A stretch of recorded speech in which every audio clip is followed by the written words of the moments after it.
Sound check, sound check. Testing 1, 2, 3, 4, 5. 1, 2, 3, 4, 5. 5, 4, 3, 2, 1. How's it sound on the left? On the right? Everyone's good? Thank you.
Good morning. I'm Tom Homeland. The board is our President Trump. I'm going to read a statement real quick. Then after I read the statement, I'll take questions.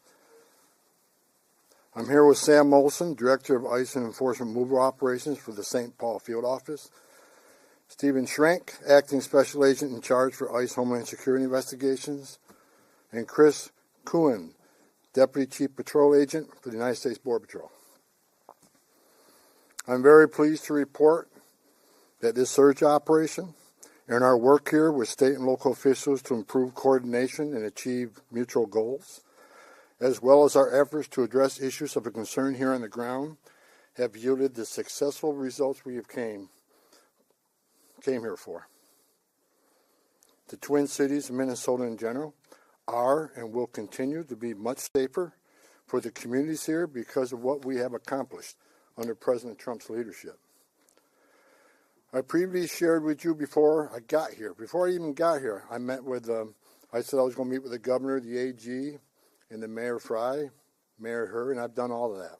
I've also met with various police chiefs and sheriffs, and one thing we all had in common was the importance of ensuring and maintaining public safety. Overall, we made a lot of progress through extensive engagement, meeting with them and other key stakeholders. And it is expected that those engagements and discussions will continue going forward in order to enhance exchange of information and more coordination.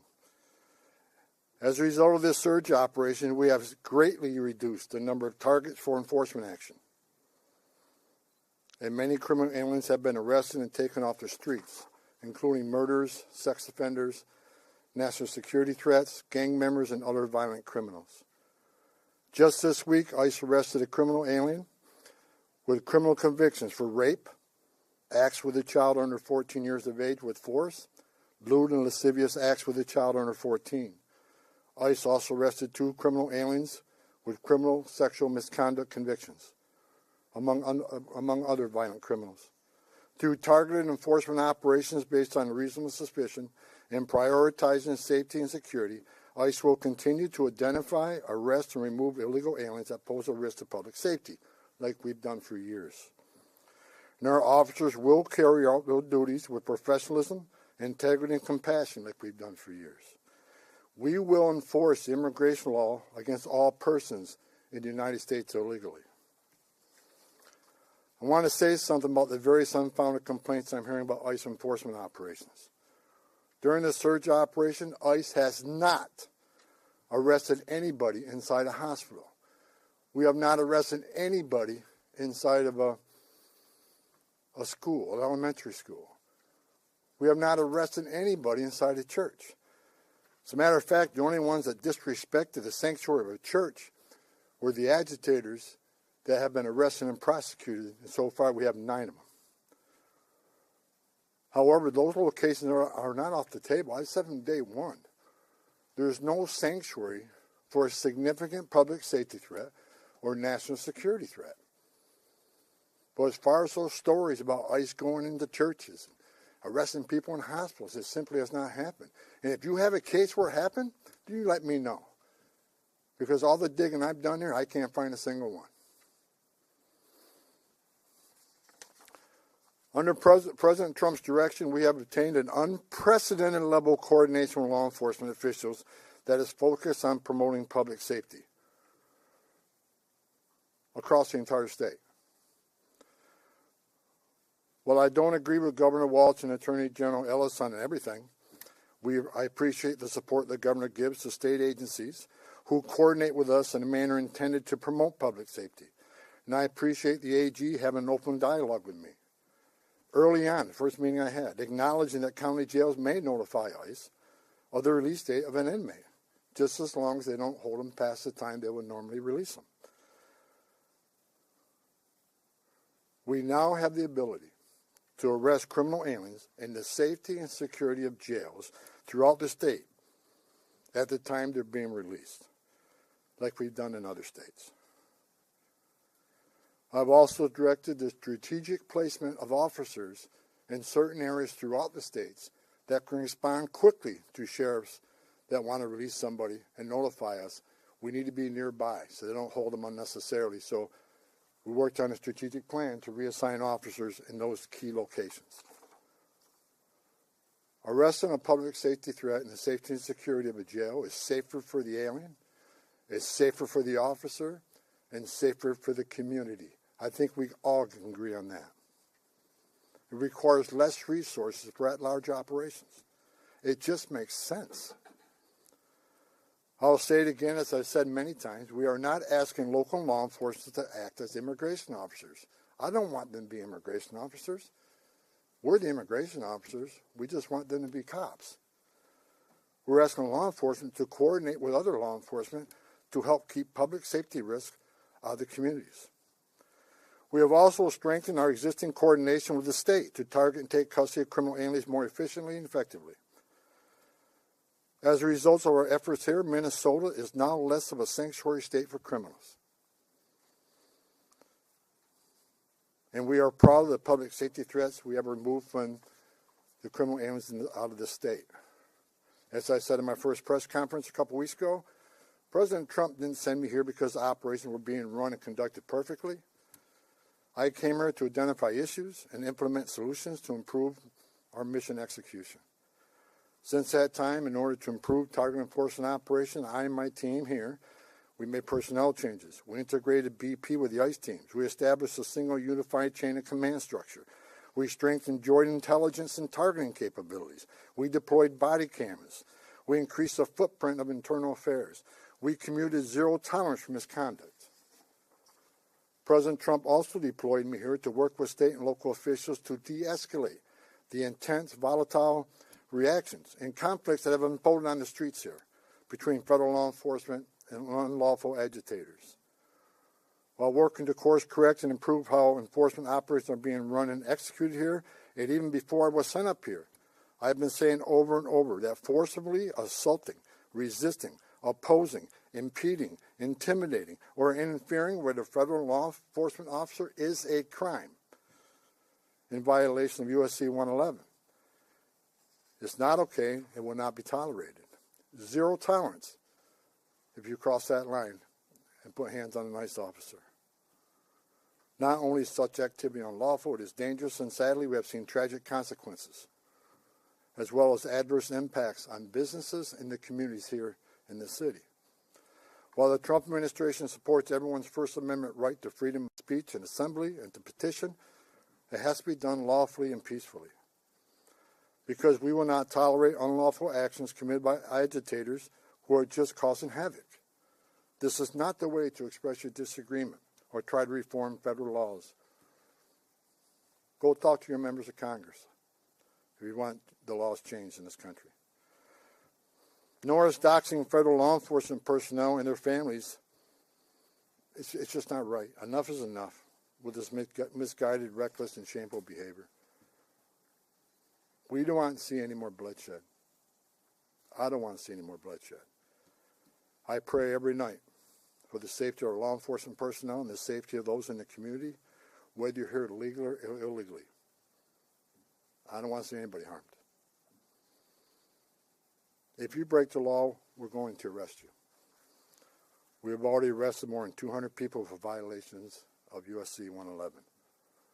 The U.S. Attorney's Office has already accepted many for prosecutions, and some are still pending. I have also received commitments from state and local law enforcement that they will respond if federal law enforcement is being impeded or assaulted. They will shut down unlawful agitator activity, including arresting agitators involved and seeing them follow through. And we're seeing them follow through on those commitments. We've seen this past weekend that the state and local law enforcement have taken action when it comes to public safety. And bless them for doing that. Since I have been here, I've repeatedly emphasized that the unlawful and violent agitator activity is unacceptable and must wind down as a condition for further drawdown of law enforcement personnel. I cannot remove law enforcement personnel while violence poses serious risk to our officers. I will not leave my officers in that position.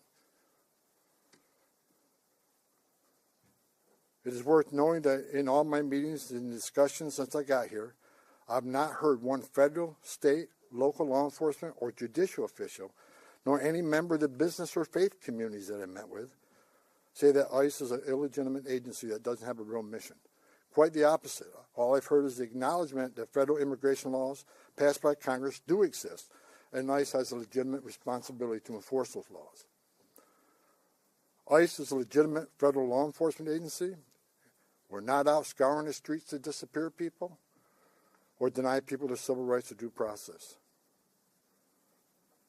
In addition to taking public safety threats off the street, ICE here in this state have located 3,364 missing unaccompanied alien children. Children that the last administration lost and weren't even looking for. That's because of the leadership of President Trump, these children were located. As part of the de-escalation efforts, I have called on state and local officials these past few weeks to tone down the rhetoric and denounce unlawful activities being conducted by the agitators. We don't have to agree on everything, and we definitely do not. But we all agree that the lawlessness and chaos and disruption that is occurring on the street needs to end. I want to thank Governor Walz for his messages focusing on peace and his support for the Minnesota State Troopers to respond to unlawful situations that put federal officers and the public at risk. I also want to thank Mayor Fry for taking a public stance against agitators setting up barricades that block streets and endanger public safety, and for directing the police to take those roadblocks down. Additionally, I want to thank Police Chief O'Hara, Sheriff Witt, and various other local law enforcement for their responsiveness and efforts to maintain law and order in the streets. We've seen a big change here in the last couple of weeks, and it's all good changes. I'm also pleased to report that we're seeing a notable decrease on unlawful agitator activity here in Minneapolis and overall throughout the state. This is great news for Minnesota communities that have been adversely impacted by the lawlessness and chaos on the street. We have what we call here QRFs, Quick Response Force, security teams, that get called out when ICE officers are out doing operations. They get into trouble if agitators get out of control. If there's a danger and public safety is at risk, these QRFs respond to help these officers get off the X and get out of that situation. I asked today when I got here, I want to know what the QRFs call outs are, what their deployments are. I want to know every time a QRF is called out. The QRF deployments have dropped dramatically because we have less of that occurring, less of the agitator that cross that line. That is a good thing. That is a win for everybody, not just for the safety of law enforcement officers. It's a win for this community. With that, and success that has been made arresting public safety threats and other priorities since this surge operation began, as well as the unprecedented levels of coordination we have obtained from state officials and local law enforcement, I have proposed, and President Trump has concurred, that this surge operation conclude. A significant drawdown has already been underway this week and will continue through the next week. We have a lot of work to do across this country to remove public safety risk who shouldn't even be in this country, and to deliver on President Trump's promise for strong border security and mass deportation.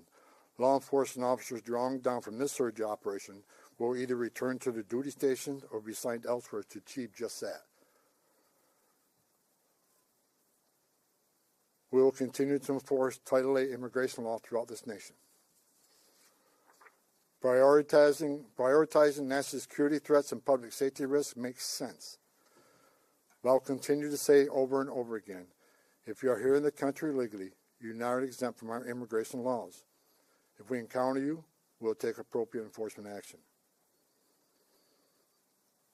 For those that say we are backing down from immigration enforcement or the promise of mass deportations, you are simply wrong. Look at the data. Record number of arrests and deportations under President Trump's first year. And we'll continue that effort. Prioritizing public safety threats and national security threats doesn't mean we'll forget about everybody else. We will take action on everybody else. That's just a stone cold fact. A small footprint of personnel will remain for a period of time to close out and transition full command and control back to the field office, as well as to ensure agitator activity continues to decline, and that state and local law enforcement continue to respond to ensure officer and community safety. Additionally, federal government personnel assigned to conduct criminal investigation into the agitators, as well as the personnel assigned here for the fraud investigations, will remain in place until their work is done. I will also remain on the ground for a little longer to oversee the drawdown of this operation and ensure its success. In closing, I want to thank the leadership and senior management that I've worked with for your efforts into these issues, determine deficiencies and challenges, present solutions, and implement improvements that will benefit how operations are run and executed nationwide. God bless the men and women of ICE, men and women of the Border Patrol. Appreciate everything you've done for us. Also, with sincere gratitude, President Trump and I want to thank the men and women of ICE and CBP and partner agencies who have been assigned here during Operation Metro Surge. You achieved a great success for the Minnesota communities. Thank you to your families as well, because I know they sacrifice also. Thank you, President Trump, for your vision, as well as your support and confidence in these brave, dedicated patriots that work hard to deliver on your strong commitment to law and order, public safety, prosperity for American communities. Today, we have the most secure border in American history. We are seeing record numbers of people being arrested and deported. Your promise to make America safe again is being played out every day on the streets of this country. I've said it many times. I worked for 6 different presidents, 10 different administrations. No one has done it better than President Trump. God bless this great country. I'll take questions now. We'll take a couple questions, no follow-ups. I'll start off with Frankie. Yeah. Mr. Homeland, as immigration enforcement continues across the country here in Minnesota as well, how do you hope to gain the trust of individuals here that have kind of been wary of seeing federal officers on the street, but let's say 6 months from now, we still have the office here, we still are enforcing immigration across the country. What do you hope things to look like, and what are you asking for the public? Look, I just want people to look at the data on what this administration has done. You know, the number of public safety threats we removed from the streets across this country that makes these communities safer. ICE has had an office here for decades. Before it was called INS, Immigration Naturalization Service. This footprint will remain here, and they'll continue to do immigration enforcement here. But as President Trump has said from day one, we're going to prioritize the public safety threats. Again, but prioritization doesn't mean forget about everybody else. That means if you have a criminal alien here and non-criminal here, the criminal always comes first because he's the biggest threat to the communities. We're going to continue to enforce immigration law. Look, we'll get back to the footprint here, the normal footprint here, but there will be some security teams staying here, the QRFs, until we're assured that those agitators' incidents either stay low or further decline. I'm not going to remove everybody out of the safety of our officers, but like I said, and Operation Metro Surge is ending. And in the next week, we're going to deploy the officers here in detail back to their home stations or other areas of the country that are needed. But we're going to continue to enforce immigration law. That's what the American people voted for. But it has to be a priority of criminals. And look, I hear all the hate about, you know, you should arrest everybody. Oh, we are. But we're prioritizing those who are the biggest threat to our community. The rapists, the murderers, the child molesters. That's the right thing to do. But I'll say it again. President Trump made a promise of mass deportation, and that's what this country's going to get. But it's smart law enforcement to do target enforcement operations. Now, I've heard people attacking me using the word targeted. I sat for the last 2 months when I watched this operation, daily press briefings are talking about targeted Title VIII operations. Nothing's changed, other than we're going to make sure they're targeted and make sure we know who we're going for, what their immigration record, what's their criminal history. That comes first. But enforcement of Title VIII is not going to end. If you're in this country legally, you're not off the table. And I think we're proving that if you look at the data. Mr. Homeland, just had a question about the final number of arrests you had, and how many of those people arrested were those targeted security threats you were after? I don't have that exact breakdown. I know we've made over 4,000 arrests here. That is something the local field office can supply. I don't have the exact breakdown. But I can tell you, since I've been on the ground, they've been target enforcement arrests. I believe there were target enforcement arrests before I got here. What I did is create one chain of commands where everybody knows what everybody else is doing, and integrate operation command centers. There were some issues here, and we addressed those issues. But I'm not going to sit here and say anybody did anything wrong, and that they were unprofessional. I'm going to say there were some issues here. We fixed those issues. We've had great success with this operation, and we're leaving Minnesota safer. The surge is leaving Minnesota safer, Minneapolis safer, because of the cooperation we got with the counties and the state and local law enforcement responding to our needs. I'll say it again. It's less of a sanctuary state for criminals. Yeah, sorry to go a little off topic here, but can you confirm that CPD actually hit a party balloon instead of a drone with a laser during the incident in El Paso? And why wasn't that action coordinated with the FAA? I have no information on that. It's out of my league. So we're going to keep the questions to Minnesota, the topic. Go ahead. Mr. Homeland, can you specify how many county sheriffs, local jails have agreed to work with you and honor ICE detainers? I have not met one county jail that says no to us. They want to work with us. Okay, we have time for one more. Go ahead. Yes, hi, Mr. Homeland. You talked about this unprecedented level of cooperation between local officials and yourself. Can you explain more what is changed now in terms of that cooperation from Well, before? several things have changed. First of all, when the agents were out doing operations and the agitators got a hand and proposed a public safety threat, not just to the officers but the communities, law enforcement response has been sporadic at best. I think at what you see now, what you saw this past weekend, is law enforcement is responding to public safety needs quickly. And people were arrested for violating city ordinances as far as when unlawful assembly and so forth. They come to assist us to make sure our officers, the person we have in custody, leave that scene safely. You've seen it this weekend, and I'm happy that the local and state was there also, that responded, and we haven't seen any incidents of them not responding since we have these agreements in place now. As far as the jails, we got more cooperation, more jails than they had before we got here. And that's a good thing. We're having conversation with the state, and state already accepted our detainees, but we're moving further on our agreements with the state. So the cooperation we have here is going to keep this city safer. It's going to keep our agents safer. Arresting public safety threats in a jail just makes sense. If we look at, I was talking to my chief of staff this morning on the way over here. I see that most people on the other side, when I say other side, I say that, this argument with Democrats versus Republicans, whatever. But most of the people, even Democrats, are saying they want public safety threats to be the focus. They think public safety threats, illegal aliens, should be addressed. But to say that and not let us into jail, you can't square that. I just noticed the governor of New York, my home state. I've heard her say that she believes public safety threat, illegal aliens should be the focus of ICE. But to have a press conference last week to lock us out of the jails and end 287G agreements, how do you square that? You can't.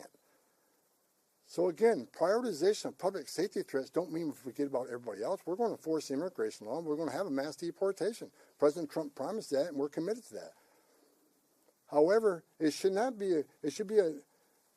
a partisan issue that you arrest public safety threats in the safety and security of a jail. Releasing public safety threats back in the public is just stupid. And I've been arguing this for years. And I hope Congress takes action on sanctuary cities and sanctuary states.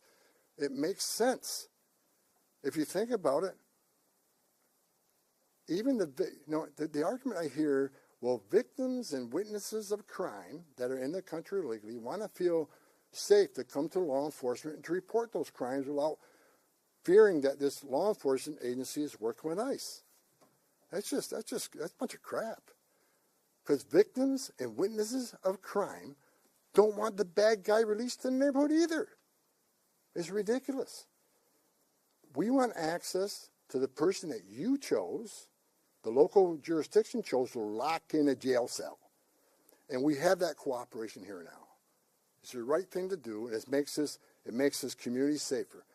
This community is safer because we arrested 4,000 illegal aliens in this, over 4,000 illegal aliens here, many of them public safety threat, not all of them.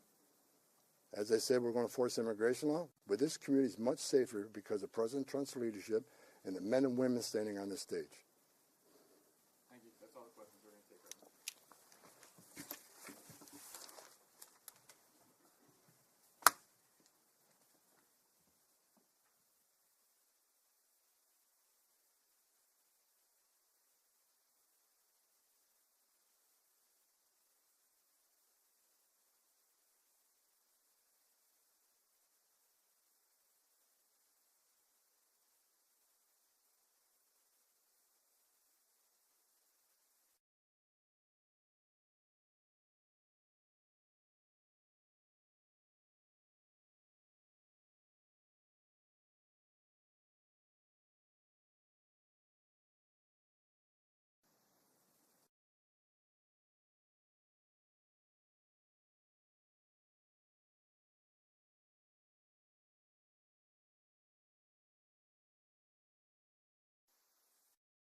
for his messages focusing on peace and his support for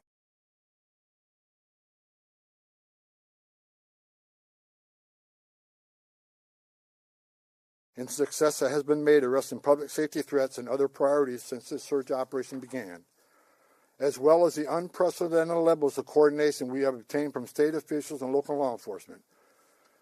I have proposed, and President Trump has concurred, that this surge operation conclude. A significant drawdown has already been underway this week and will continue through the next week. We have a lot of work to do across this country to remove public safety risk who shouldn't even be in this country, and to deliver on President Trump's promise for strong border security and mass deportation. Law enforcement officers drawn down from this surge operation will either return to their duty stations or be assigned elsewhere to achieve just that. We will continue to enforce Title VIII immigration law throughout this nation.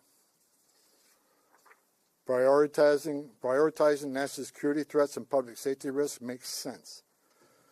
But I'll continue to say over and over again, if you are here in the country legally, you're not exempt from our immigration laws. If we encounter you, we'll take appropriate enforcement action. For those that say we are backing down from immigration enforcement or the promise of mass deportations, you are simply wrong. Look at the data. Record number of arrests and deportations under President Trump's first year. And we'll continue that effort. Prioritizing public safety threats and national security threats doesn't mean we forget about everybody else. We will take action on everybody else. That's just a stone cold fact. A small footprint of personnel will remain for a period of time to close out and transition full command and control back to the field office, as well as to ensure agitator activity continues to decline, and that state and local law enforcement continue to respond to ensure officer and community safety. Additionally, federal government personnel assigned to conduct criminal investigation into the agitators, as well as the personnel assigned here for the fraud investigations, will remain in place until their work is done. I will also remain on the ground for a little longer to oversee the drawdown of this operation and ensure its success. In closing, I want to thank the leadership and senior management that I've worked with for your efforts into these issues, determine deficiencies and challenges, present solutions, and implement improvements that will benefit how operations are run and executed nationwide.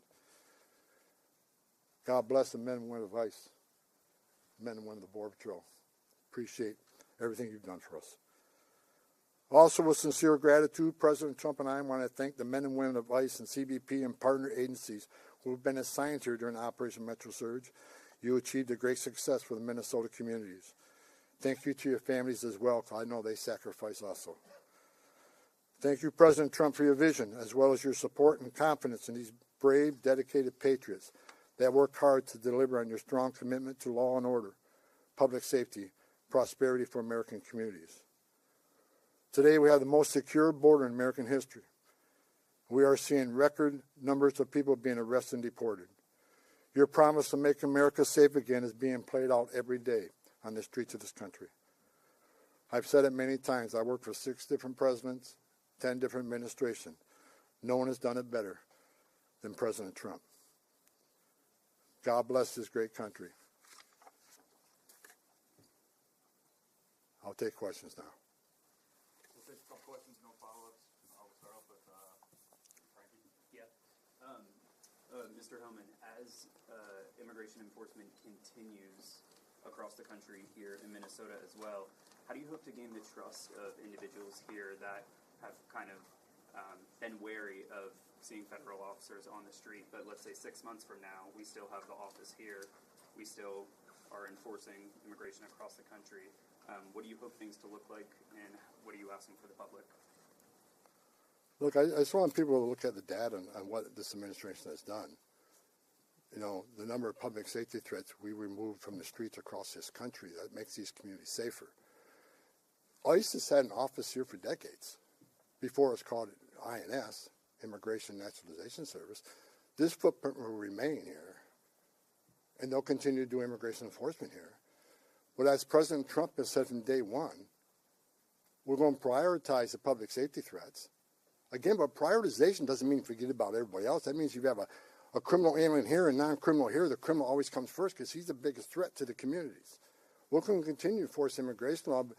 Look, we'll get back to the footprint here, the normal footprint here, but there will be some security teams staying here, the QRFs, until we're assured that those agitators incidents either stay low or further decline. I'm not going to remove everybody out of the safety of our officers, but like I said, and Operation Metro Surge is ending. And in the next week, we're going to deploy the officers here in detail back to their home stations or other areas of the country that are needed. But we're going to continue to enforce immigration law. That's what the American people voted for.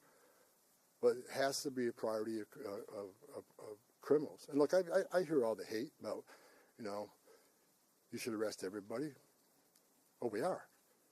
But we're prioritizing those who are the biggest threat to our community. The rapists, the murderers, the child molesters. That's the right thing to do.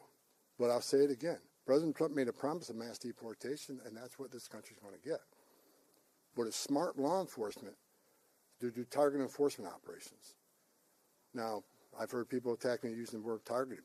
I sat for the last 2 months when I watched this operation, daily press briefings talking about targeted operations. Nothing changed, other than we're going to make sure they're targeted and make sure we know who.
Arrested with 50 pounds, an illegal immigrant arrested with 50 pounds of meth on January 8th was allowed to go free and had to be taken by ICE last week. Thank you. Mr. Schnell, I would like to know, and I've watched some of your interviews, I am impressed with the idea that ICE was saying there was 1,300 people. You reviewed them. Some of these people aren't in Minnesota, never were in Minnesota. Some have been released to ICE themselves, and their list is just flat out wrong.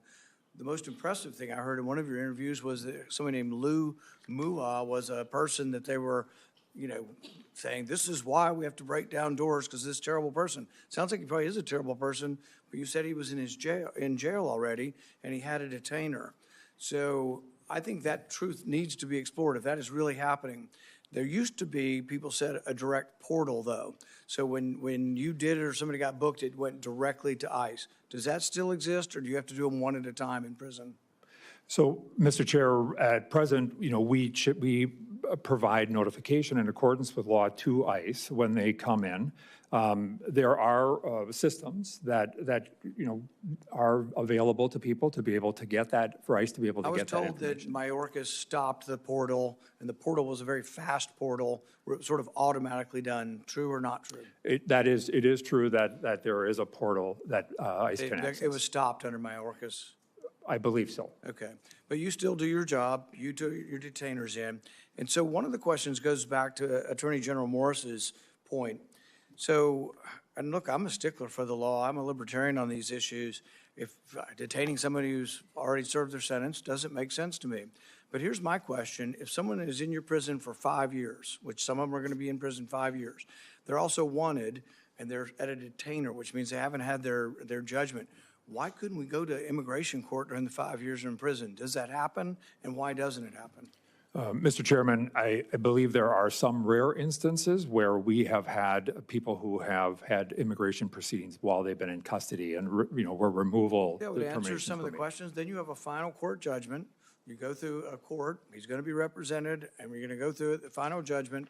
And then Attorney General's problem that, they've not, a detainer's a request, not a conviction, then they would have had their conviction. It's much easier. But they also, if it's seamlessly working, is it most of the time when you notify ICE, are they showing up on the day they're going to release and it's a peaceful turnover? Or are they doing it half the time, 20% of the time, 100% of the time? How's it working? Mr. Chairman, I think there has been wide-scale cooperation for a long time. We have had, excellent experiences, and the local staff of the Department of Corrections and the local ICE office are very effective. Senator Peters. Thank you, Mr. Chairman. Commissioner Schnell, has ICE or anyone else at DHS attempted to coordinate their operations with state and local law enforcement, or even notified them when they are conducting immigration enforcement, according to your knowledge? Senator, I believe this is one of the challenges, and may speak a little bit to the chairman's earlier question, that there has not been a planful approach. There has not been efforts to coordinate or discuss their targets. We have not been provided with a list of targets, as a for instance, where there could be some opportunities where we have those dangerous people that represent a risk to Minnesota's public safety that we could coordinate. So that has not happened. So it hasn't. They have not been attempting to coordinate with local law enforcement, with what you've seen. And you have your current experience. You also have a long and distinguished career as in police in the community, including a police chief for a number of communities. So they have not coordinated, to your knowledge. So what danger to public safety and local law enforcement does this lack of coordination from DHS result in? Well, I think, Senator, what we see is a situation that is crisis-driven.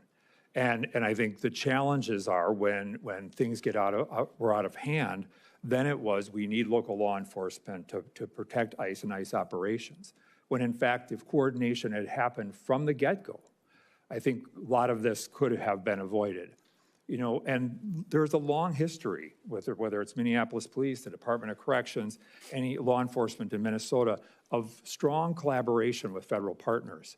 For instance, the Department of Homeland Security Investigations Division does a lot of work with transnational drug investigations on task forces that law enforcement are actively involved in. And these are really positive and important public safety ventures. And yet, this particular intrusion into the state really was done solely by them without coordination, and that has created, I think, a public safety mess for our state, and something that I think we should all be concerned about. Well, that's significant. So they are not reaching out to try to coordinate an action. It sounds like from your testimony, if I'm correct, it's only when it gets a crisis situation because it's out of control, that they had lost control, then they call for help from the police. Please help us. We're messing this operation up. I think, Senator, that's precisely, I think, what we have seen over the course of time is that as things became more crisis-oriented after the two shootings, the two deaths, then there was this need for collaboration and securing ICE agents and even the local ICE facility in Minneapolis. Okay.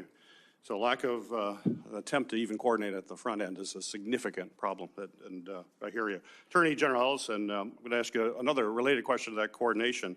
Can you describe the coordination between DHS or DOJ with the state and local officials into the investigations of the tragic shootings of Renee Good and Alex Preddy? We haven't had any Senator, we haven't had any cooperation up until now, which is really unusual because in prior cases where there's been a federal and state interest in a crime, we've seen collaboration between federal and state authorities. It's how we normally do work.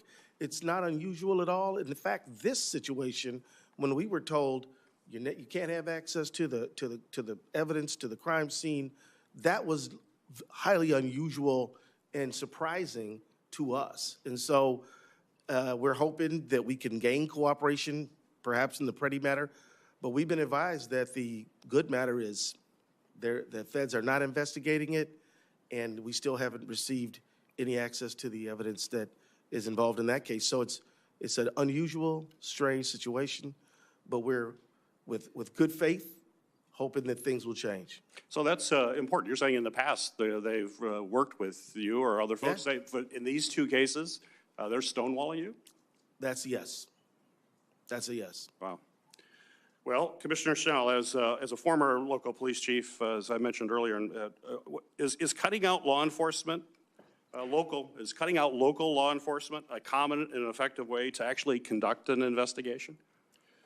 Senator, no. I think, the operations, as the Attorney General pointed out, of close collaboration and sharing of evidence. And we saw that in rather significant cases where there was both a local investigation and prosecution, as well as a federal investigation and prosecution in other cases. So, I think as we look at the public safety of Minnesota, the public safety of our country, collaboration between law enforcement and focused and targeted enforcement on issues of critical importance, whether that's human trafficking or large-scale drug interdictions, these things need to continue, and we need to get back on track for those matters. And I think that's where success can happen. That's where success has happened in collaboration, but that's not what's happening currently as we see in Minneapolis and Minnesota. Okay. So the next question is to both of you. This administration has basically demanded that Minnesota state and local agencies use their extremely limited resources to basically subsidize DHS operations, is what we're hearing. Now, this is despite DHS receiving well over $100 billion from the Republican spending bill to conduct the kinds of operations we're seeing on these streets. So given recent reporting that only 14% of arrests made by DHS are individuals with a criminal record, would you say this is a good use of those limited state resources that you have to protect the people on the streets of your local communities, to help ICE round up mothers on their way to work or children getting off the school bus, or should you be using that to fight crime on your streets and making the people safe in your communities? And how does that strain your ability to provide public safety for the residents that you serve? Attorney General Ellis, you want to take the first stab? Yeah, well, Senator, look, crime in Minnesota and in Minneapolis has been going down. We're grateful for that, but we still need every resource we can to protect public safety. And the fact is, resources are very limited. I think that given the proper circumstances, legal cooperation makes sense, but we simply don't have the state budget to be deputized to carry out functions that are reserved constitutionally to the federal government. That's their business. We have our business. And where we can work together, that's a good idea, but we simply cannot just convert our resources over to the federal government. So, Senator, I simply can't imagine how many dollars have been spent in Operation Metro Surge. It's staggering.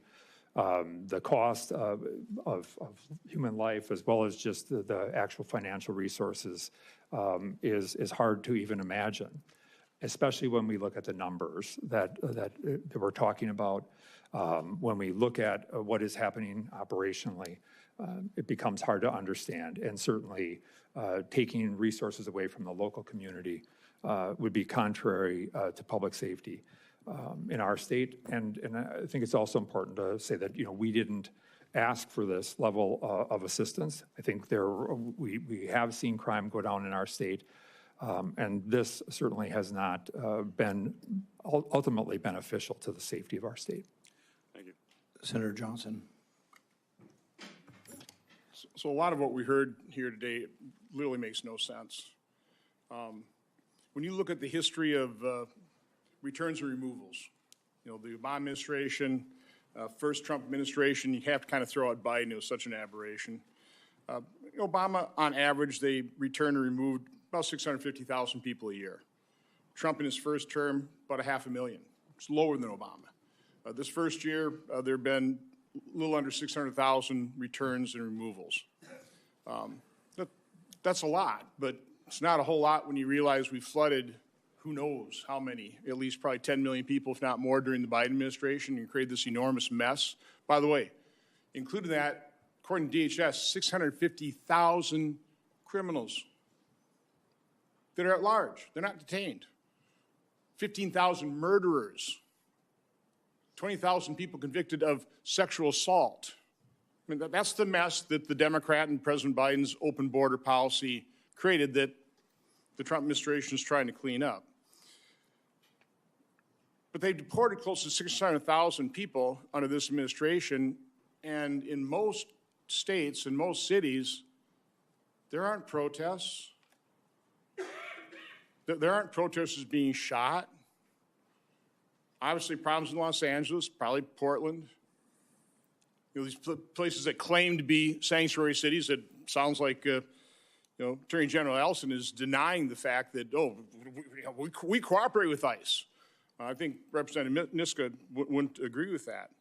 So again, I'm trying to square this circle going, this doesn't make sense to me. I wish we had the government officials here, the DHS officials, our next panel on this one, just to refute this, to rebut it. We had a very interesting hearing last week on the fraud in Minnesota, and we had State Senator Mark Cron. And in his testimony, he was talking about local reports of something like 30,000, they call them observers, being trained. Okay, I thought that was an incredible figure. I'm not saying there actually were, but it certainly sounds that there are activists being trained. Are you aware of training for activists, Mr. Ellison, in Minnesota? That some of these protesters literally went through training. There are groups out there providing training. Are you aware of that?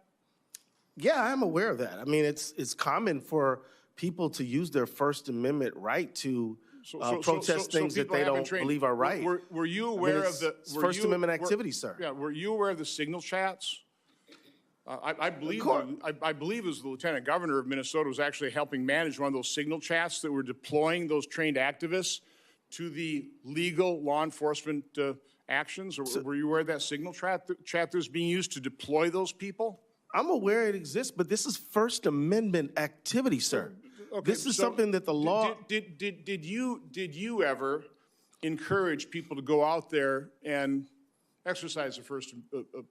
Yeah, I do. Right? I freely admit being in favor of the First Amendment. You encourage trained activists to put themselves into harm's way because you had to know, because you were watching this, that there were scuffles at least, that these people were obstructing justice. I would think you'd actually, as the chief law enforcement officer of Minnesota, be concerned about people obstructing justice. So, putting their cars in streets, blocking roads.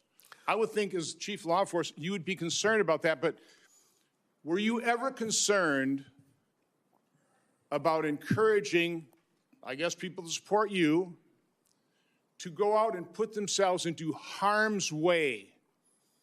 No, we never. Impeding and obstructing illegal law enforcement action. Did that ever concern you? Sir, that never happened. We all times said, if you want to protest peacefully, protest safely. But you'll never find me being against the First Amendment. That's a good out right now, but I'll always be for the First Amendment. But you were seeing the scuffles, right? You were seeing and by the way, Minneapolis police officials could not help protect ICE officials, right? I mean, Representative Niska, isn't that, when you're talking about the nullification of federal law, isn't that one of the, Hennepin County, that they simply could not help and protect ICE in their legal law enforcement actions?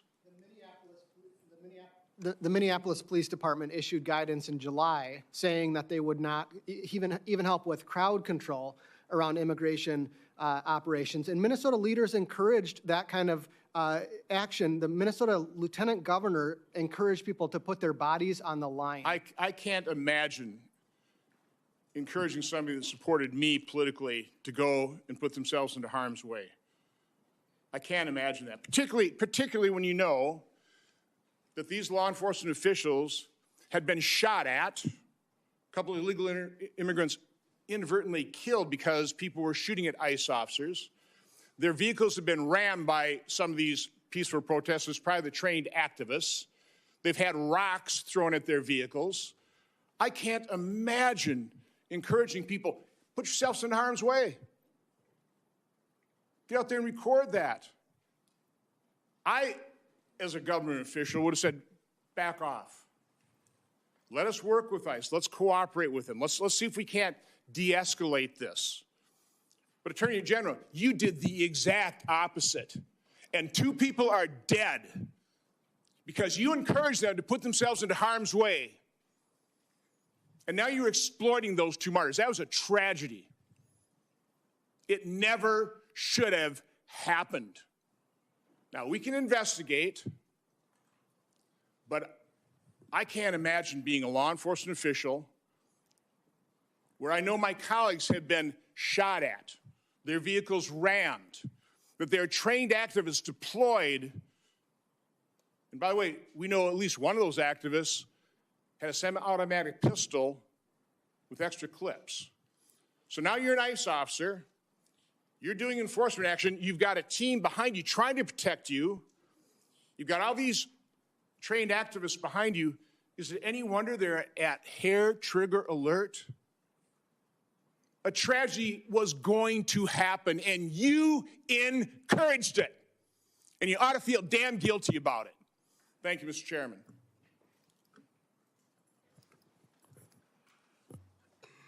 Yeah, sit there and smirk. Smirk. It's sick. It is despicable. Are you asking me for comment, Senator? Because everything you said was untrue. It was a nice theatrical performance, but it was all lies. Senator Hassan. Thank you, Mr. Chair.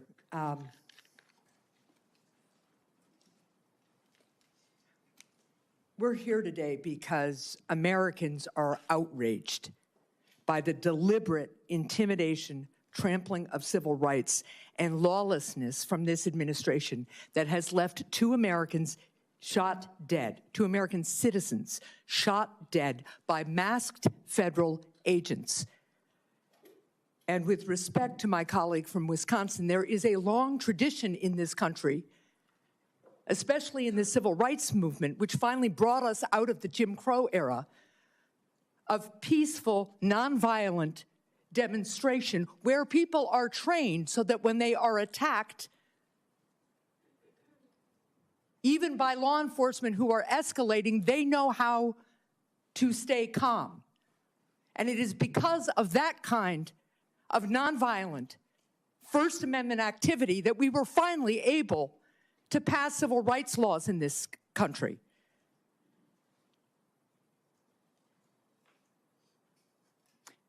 Immigration enforcement needs to combine strong border security with a targeted, focused effort on removing violent criminals.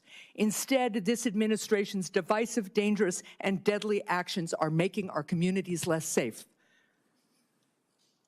Today's hearing provides an important opportunity for us to hear from those on the ground and those in charge, because what is happening today is unacceptable to the people in my state of New Hampshire and to people from every corner, and in fact, people around the globe. Since I just got back from the country of Greenland, they know this too, and their children are scared of the United States of America. I hope that my Republican colleagues will continue the bipartisan conversations that some of us have been trying to have and are necessary to enact meaningful, common sense reforms to keep our communities safe. Now to Mr. Schnell, last month President Trump stated that Minnesota officials should turn over all criminal illegal aliens that are currently incarcerated in their state prisons and jails to federal authorities. As the head of the Department of Corrections, you run Minnesota's prisons, and in your testimony, you described how your department already works with ICE to transfer non-citizen prisoners in your custody to federal custody. You all do that. So you're doing your part and you are working within the law to coordinate with ICE. I'd just like to hear from you, given your years of experience in law enforcement. Have the actions of ICE and the Trump administration improved effective law enforcement and cooperation in Minnesota, or have they made it more difficult? Senator, the current operation makes it much more difficult. And I think, you know, the levels of misinformation do become challenging. In fact, just in the past few days, in the White House X account, there was a post about the ICE's removal of the worst from Minnesota streets. And they cited Mr. Abdi Rashid Alim, his arrest and removal from Minnesota, when in fact, Mr. Alim was released directly to ICE on May 1st of 2025 from the Department of Corrections. And so this misinformation, I think, makes it much more challenging for law enforcement. And I think it's so contrary to the way it has historically been in terms of collaboration. And, you know, this is one of the challenges I think we face. Thank you. You also talked in your testimony about trust, saying, quote, the erosion of trust between DHS and Minnesota is at the core of this crisis, and I suspect we will feel its repercussions for years to come. This is an incredibly important point. The greatest responsibility a government has is keeping its citizens safe. But that can't come at the cost of freedom and liberty. These things all have to work together, or you lose the trust of your citizens. And all across our country, and in my state of New Hampshire, law enforcement and communities work together in this way to work to be safe.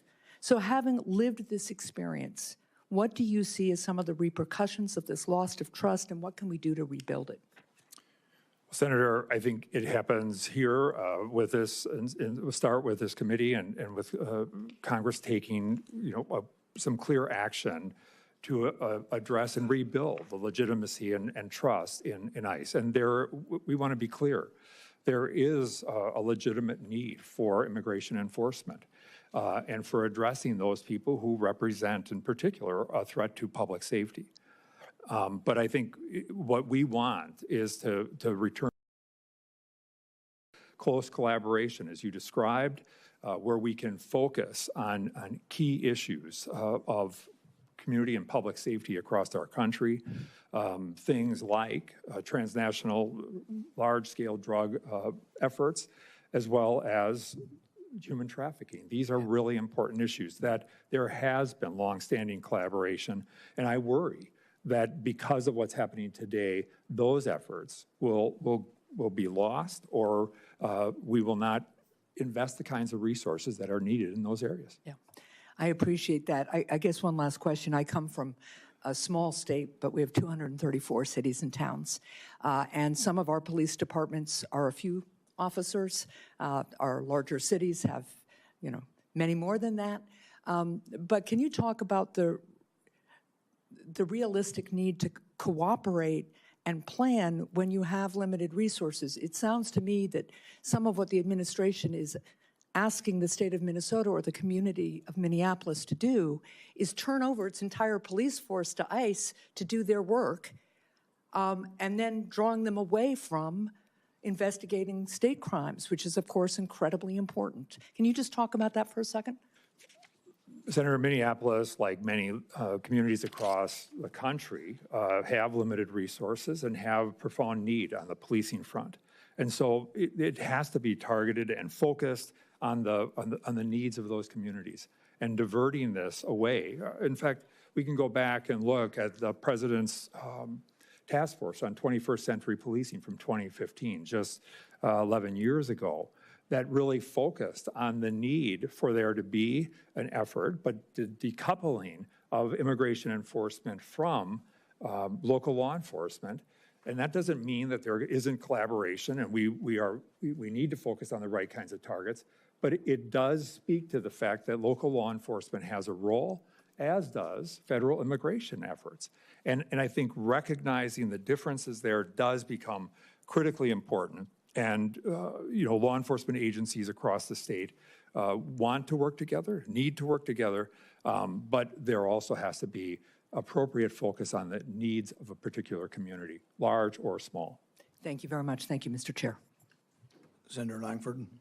Chair Paul, thank you. Thank you all for coming here in the conversations. I do want to bring a couple of things here. One is news for those of y'all that are here on the panel you probably have not seen yet, that Tom Homeland has announced that they are standing down Operation Metro Surge in a press conference during this time period. He also announced that they have had 4,000 total arrests of folks that are undocumented in Operation Metro Surge, and have identified over 3,300 children that were unaccompanied minors that we didn't know their whereabouts. They were lost during the last administration, that those kids were also identified as far as where they are. We have some kids that have been lost into labor trafficking and all kinds of things on it. They've done that. So there is some news that's happening. I also want to be able to correct the record on a couple of things I've heard just even in conversation today. This number of 14% of the folks have a criminal record that ICE has detained is actually not an accurate number. That number is 14% of violent criminals. That's murders and rapes. 70% of the folks that are arrested nationwide have a criminal record. And so it's interesting that I guess there's some folks that don't see as important to arresting folks with 5 DUIs or that are drug dealers or robbery. They're just interested in getting murderers and rapists out. But I would say for most people in my state, if they have a criminal record, they're interested in those folks being removed from the country. So 70% of the folks have been arrested nationwide by ICE in the past year do have a criminal record of some point, not 14%. Attorney General Ellison, you and I served together in the House years ago together, so we've known each other a long time on it. You made a comment earlier about me trying to be able to work to be able to solve things. During the Biden administration, I made it very, very clear, I'll work with anybody that will stop the chaos that was happening at our border during that time period. At the time, I was working with the Biden administration and trying to find a solution. We had 12,000 people a day that were illegally crossing our border, a day. Almost none of them had any background checks at all. We literally had no idea who they were, and we had 70,000 people that even the Biden administration identified as special interest aliens coming from areas of known terrorism, but we didn't know who they were. 70,000 just in 2024. So you are correct. I was willing to work with anyone to try to make that stop because it was absolutely out of control. I look at what's happening in Minnesota, and it's been a great conversation to try to just figure out things. ICE did a surge in New Orleans. This didn't happen. ICE did a surge in North Carolina. This didn't happen. When I look at my state and other states and the cooperation, there are right now about 1,200 jurisdictions in the country that have a 287G agreement with the federal government on honoring detainers and working to be able to partner together. There's 1,400 total agreements of some kind of memorandum of understanding with ICE and with local law enforcement across the country. But what I'm hearing from you is in Minnesota, a 287G would not be allowed according to state law. What's the cooperation? How many 287 agreements are there in Minnesota at this point? Yeah, so the position that my office has taken is that if you are a sheriff who wants to pursue 287G, you must have the support of your county board under the Joint Powers Agreement. It's just a restatement of what the law is. So how many agreements are like that? I think 7 is the last number I heard, but there's no barrier. We're not saying that people can't do 287G agreements. We're saying that there is a procedure that they have to follow that involves engaging with their county board. That's all. So I guess my challenge is, if there's someone arrested in Minnesota, let's say they've got 3 DUIs and they're arrested and they're incarcerated, and it comes up and pings in the records that this person also has a murder warrant in Oklahoma, would they be held until Oklahoma authorities came to get them at that point, or would they, at the end of whatever the term, be released? If Oklahoma reached out and said, hey, we want that person, I know you're prosecuting them, but before you release them, we want them, don't let go of them until we get there, what would happen in that situation? I'm confident that Minnesota would honor Oklahoma's request. Okay, how is that different in other places with ICE detainers? So if ICE reaches out and says, hey, this person's not legally present in the country, a court has already ruled they have a final order of removal, they need to be removed, would they be held until ICE gets there? If there is a final order of removal, right, then Mr. Schnell would be the best person to answer the question, but the answer is, yeah, ICE will be notified. Those people are going to be picked up. Those people are being picked up. And Senator, again, I did appreciate the work that you were doing on immigration, and I want to be clear that I think we need to return to that level of bipartisan cooperation, and I hope that you can continue in that direction. But one of my problems is that a lot of the reasons that the federal administration's giving for targeting Minnesota aren't justified based on the law. Right, but So- I guess my first question is, if someone has a final order of removal from an immigration court, should they be removed? Yes. Okay, so then the argument from ICE is that sometimes they do a detainer, and by the time they got there, they've been released already. They're not actually there. Is that occurring? Well, Because I would say if Oklahoma contacts Minnesota and says, hold them till we get there, or if ICE contacts them and says, hold them till we get there, what's the difference? If it is if somebody's been convicted of a felony, that person is going to be, there will be questioning as to what their nationality is. That information will be reported to ICE.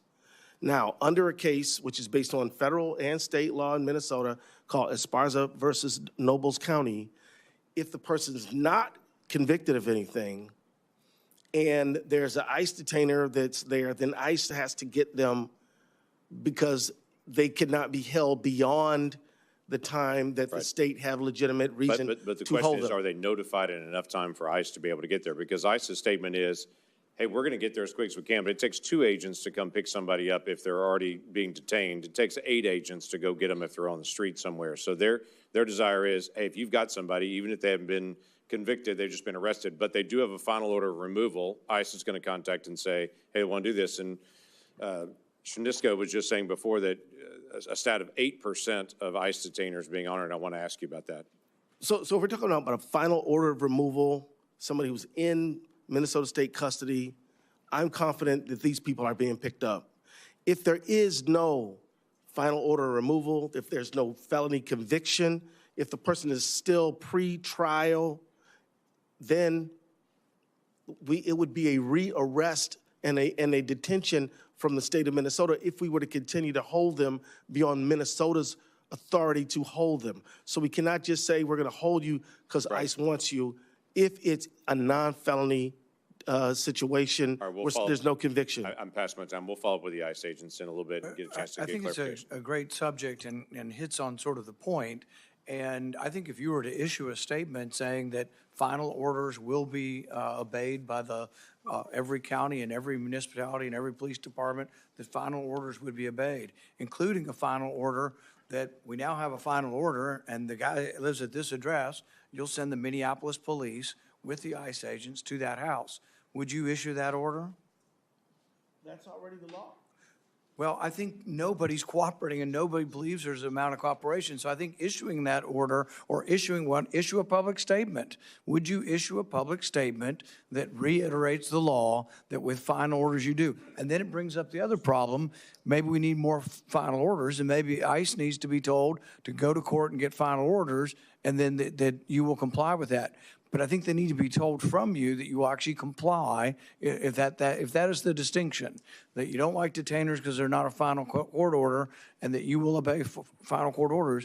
I think the people of America and the people of Minneapolis would do better, Minnesota, to hear from you that you will obey final orders. And then we have to figure out how come we don't have enough final orders and how come we haven't adjudicated these things.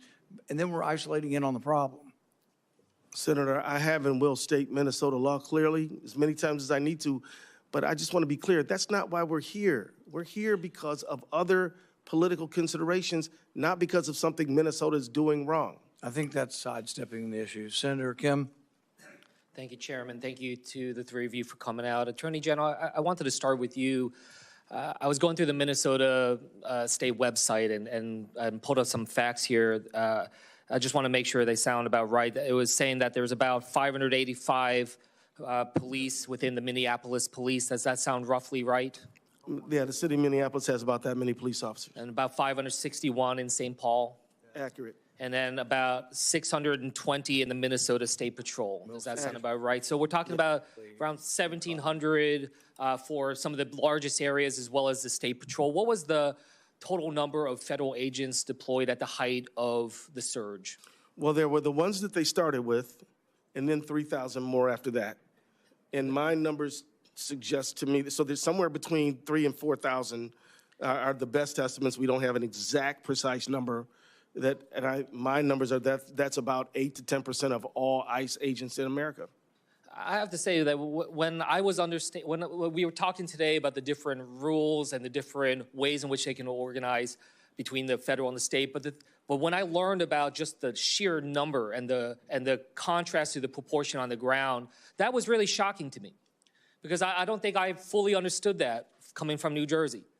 So, Attorney General, I just kind of wanted to ask you, how did it feel on the ground when you have that much presence at the federal level of these officers beyond what you were saying, 2 to 3 times the total number of state and local officers? It felt like our state was targeted, blanketed with paramilitaries everywhere who were approaching citizens, non-citizens, whoever. It felt like we were being occupied by the federal government. And I started returning, Senator, to reading about how the Boston Massacre, how did those Bostonians feel when a faraway government in England had imperial troops marching all over their city, harassing and abusing the citizenry? That's kind of how I felt. I heard that word a lot, used by others in Minnesota in the press, of just feeling occupied, just feeling like you don't have the ability to be able to control your own state and have this imposed upon you. So I just really wanted to hit that home because, again, we're having a lot of talks about what level of cooperation and whatnot, but I think this committee needs to look at just the sheer volume, the sheer number of federal agents, and what kind of signal that sends to Minnesota and to those on the ground. And look, Senator Kim, can I make one quick point? Yes, of course. Forgive me, my apologies. So the thing is, it has been said there have been surges in other states, and we haven't had these kind of problems. The reason why is there's never been on this scale. We just simply haven't seen this level of scale in other cities. This is the single largest deployment of ICE, of immigration agents in the history of our country. So I'm sorry for interrupting. No, absolutely. It's important to be able to hear. And sure, we heard the news from Homeland saying that they're announcing the end of the surge.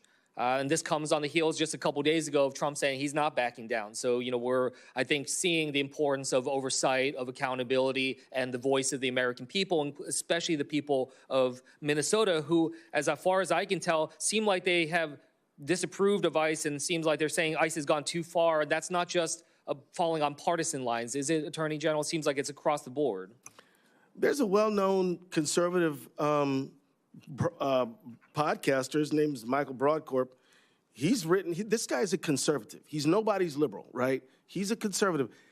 It is a broad-based objection that Minnesotans are making. Now, not everyone, of course, but whether from the left to the center to the right, people are very disturbed by the engagement that they've been receiving from ICE officials and Border Patrol agents.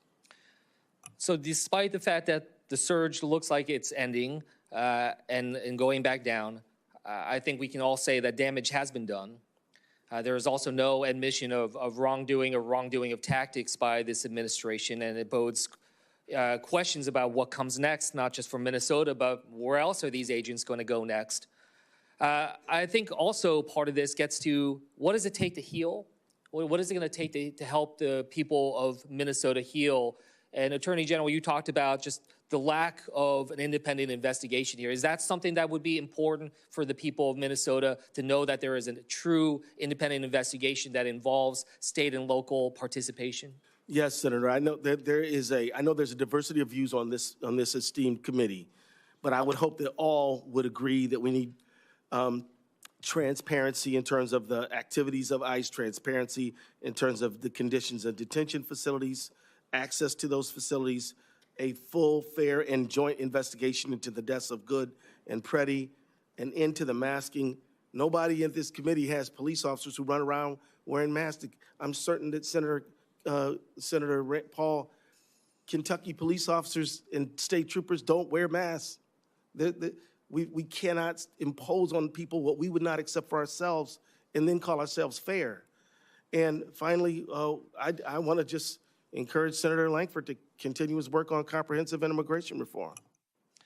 Mr. Schnell, I wanted to turn to you because some of what Holman said, and I know you didn't have privy to see his what he said today announced, but he said that part of the reason why they're able to end the surge is now that there's a willingness on state and local to be able to cooperate. But with your testimony you said today, sounded like you were already willing to cooperate, but that also that they weren't reaching out, that they weren't providing the efforts to be able to share their targets and whatnot. Can you go into that a little bit more?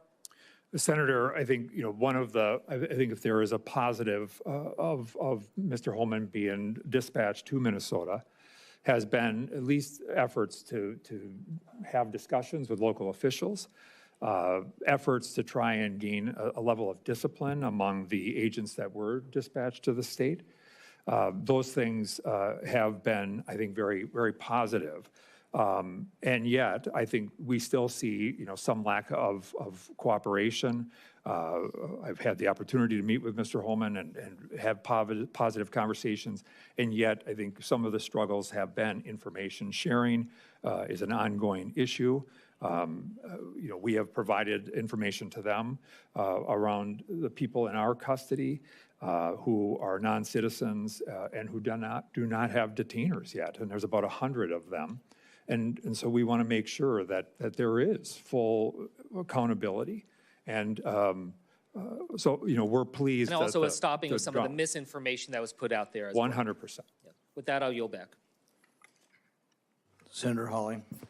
Thank you very much, Mr. Chairman. Mr. Ellison, let me start with you. You're the Attorney General of the state of Minnesota. Do I have that correct? That's a yes? Sir, you're aware of my job. You know the answer to that. You're not going to answer my questions? Are we going to start this way? Are you the Attorney General of the state of Minnesota, yes or no? You know the answer. Mr. Ellison, you're in my courtroom now. You're under oath. So I suggest that you answer my questions. You the Chief Law Enforcement Officer of the state of Minnesota, yes or no? Let's try another question. Are you familiar with the $9 billion in historic fraud out of your state, including the $250 million in the Feeding Our Future program alone? Are you familiar with that? Don't turn to the pages in your book to get your potted answers. Are you familiar with it? Yes or no? Yes, I am familiar with it. Very familiar, aren't you? Because the people who ran the Feeding Our Futures program came to you in your official office in the state capitol December 11th, 2021, and asked for your help in getting investigators off their backs. They complained to you for upwards of an hour about state investigators going after them, and they begged you to help them, and you agreed to it, amazingly. And we know you did. That's not because true. It's all caught on tape. Yeah, Every single sentence is caught on tape. Here's what you said. Let's take a look. Obviously, you said, it's not a question. You said to them, send me the names of all these folks who are investigating them. You said to them, send me their names. And I'll take that list, and I'll call the person over at Education who is investigating them and say, what's going on? Why am I getting these complaints? Then you went on to say, I already have my team working on this. What day should we get together to discuss it again? You made pledge after pledge to them. You said, we've got to make sure this guy who's investigating them stops it. You said, you have my attention. I'm concerned about this. You said, let's go fight these people, meaning the people who were investigating the fraud. Why'd you do it? Why'd you help them? Are you going to let me answer? Please. We're all ears. So first of all, you're cherry picking quotes out of there. Why did you help them? I thought you were going to let me answer. Why did you help them? Are you going to let me answer? Why did you help You them? let me answer, and I'll answer you. Tell the truth, and I'll let you answer. I will tell the truth. Good. Let's do that. That'd be a nice change. Why'd you help them? Now see, Mr. Chairman, I didn't come here to be insulted. I came here voluntarily. You came here for the truth. Let's have it. Why did you help them? The quotes are here. They're in black and white, and every member of this audience can listen to the recording. It's 54 minutes long. It's all in public. You can Google it right now and listen to it. And listen to it all. Why'd you help them? First of all, I didn't help them. You did help them. No, I did not. I certainly didn't. You're saying you didn't do anything for them. You didn't. Well, wait a minute. I already have my team working on this again. That's not you? I have my team assisted with the information that led to the prosecution and conviction of these people. No, you didn't. You didn't lift Yes, a finger we to did. prosecute them. No, you did not. No, You didn't because lift a finger it to was a prosecute federal them. You had, prosecution. oh, BS. You had Okay, whistleblowers but then- come to you as early as 2019. You're the one talking BS. Hey, listen, it's my time. Doesn't know what you're talking about, Oh, sir. no, sir. You You're the now have one encountered the truth and you cherry-picking don't like it. quotes. Why'd you take their You're the money? one take their Why'd you money. take their money? I didn't. You took No, that's a false statement. $10,000. No, that's a false statement. That is a false $10,000 statement. 9 days after the meeting. False statement. You took $10,000. Here's what Untrue. happened. They went to your office. That's a They false solicited statement. money from They you. did They not come to solicited my help office. from you. That's also wrong. They came to your office. No, It they was your didn't. official office. You No, they met with them didn't. for 54 minutes. No, they didn't. asked you for help. You pledged it to them, and they talked repeatedly about money. In fact, it's all they talked That's about. a lie. Money, money, money, money. They True. said, we Untrue. will put our dollars in the right place. We will support candidates that will fight to protect our interests. You replied, that's right. They said, if you are that is securing not your true. donor base and securing your power base, you can act the way you want. You replied, money is freedom. They said the amount of money circulating, I'm reading the transcript, the amount of money circulating in our community today is powerful, and we haven't realizing it in a meaningful way. And you said, give me the specifics. And 9 days later, you took $10,000 That's a lie. from people who were then indicted. It's in your reports. Why'd you do it? Sir, Was it worth it? You know what? This is a theatrical performance. 10,000. This is the truth. It This is has what nothing to accountability do- looks like, of which you've had none. You helped fraudsters defraud your state and this government of $9 billion, and you got a fat campaign contribution out of it. You ought to be indicted. True. Well, that's the truth. I think we've made the point. Let's keep the tenor Well, just for a the little more record, calm. Oh, I'll ask how I want he's to, lying, Senator Paul. and that's the truth. Oh, no, this is all on the record, no, sir. Did you bother Did you bother to investigate where the money that you facilitated their fraud for, where it went? Do you know where it went, what it was used for, the fraudulent money? I do, because we just heard testimony about it yesterday. Because we were funds key went players in the hundreds of millions of dollars to terrorist groups, to transnational criminal organizations, to the drug trade, to drug trafficking, to child trafficking. And you took $10,000 That's a lie. and helped them do it. You know, the other thing is, whistleblowers came to you as early as 2019. Let's look. As early as 2019, whistleblower. Don't talk over me. As early as 2019, it's my hearing, pal. As early as 2019. Don't call me whistleblowers came to, well, I should call you prisoner because you ought to be in jail. Well, we'll see what you can do In about it. 2019, whistleblowers came to you in your office and referred to you fraud allegations from Feeding Our Futures, and you blew them off. Listen, your own state newspaper That's a investigated lie. it. The Minnesota Star Tribune, the Partners in Nutrition, brought its concerns to the Attorney General's office in 2018 and in 2019, and you did nothing. You did nothing for years. The only action you took is, once all these fraudsters came to your office and asked you to get involved and offered you money, then you got involved. Then you took the money, and then you got involved. They did not come to my office. You're completely wrong about that. You met with them I did for not take anybody's 54 money. minutes, and you took $10,000, and they also gave your family money. They gave your family thousands of dollars in campaign contributions in addition to what they gave a false you. statement. Let's put the This is completely untrue. The New York Post. Yeah, we know the New York Post. Minnesota Keith Ellison, AG, accepted campaign donations from individuals linked to the $250 million COVID fraud scheme after they were in your office. The donations came on December 20th. Sir, you met with them on December the 11th, and on January 20th, the FBI knocked over their headquarters. No. That's the sequence of events here. No, it's not. You've the been sequence right of at the events. center of this fraud It's not thing the from the sequence of beginning, events. and It's you've untrue. enabled it. And sir, The false you statement. should resign. And sir, you should resign. I was thinking the same thing about you. Should resign. I was thinking the exact same thing about you. I'm sure after encountering this truth, you are, because it hurts to have accountability, doesn't it? Because after this parade It of hurts to have lies and accountability. presentation, Time has I think you should be expired. ashamed for misrepresentation. Time has expired. Senator Moreno. Unexpected next witness. You're expecting somebody on the other side. Oh, should I go on to Blumenthal? What So is- let me ask. Excuse me. I made a mistake. I I'm thought supposed to so. go to the other side. Senator Blumenthal.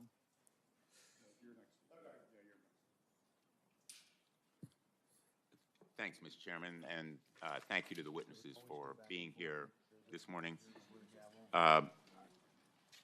General Ellison, I want to ask you about law enforcement generally, and especially as it applies here, as a former Attorney General myself and a former United States Attorney. I'm very concerned about the lack of working together, not just coordination or cooperation, but actually joint work together here. You know, this is routine because law enforcement is not about red and blue. It's about trying to apprehend and prosecute wrongdoers, to deter others, to punish the ones who did it. We've been told this morning that Operation Metro Surge is over, but this issue is much bigger than just Minneapolis. It's about an out-of-control agency that is imposing brutality and violence in neighborhoods across the country. And the hearing that we held, the spotlight hearing last week, had witnesses who were shot and shot at, U.S. citizens with no criminal background whatsoever, in Chicago and California. This kind of brutality is happening across the country. So I think it really is a national issue. I appreciate your leadership on a national level to try to bring some sanity and rationality here. You were asked earlier by Senator Peters about the lack of cooperation in the investigations of Renee Good and Alex Preddy's death.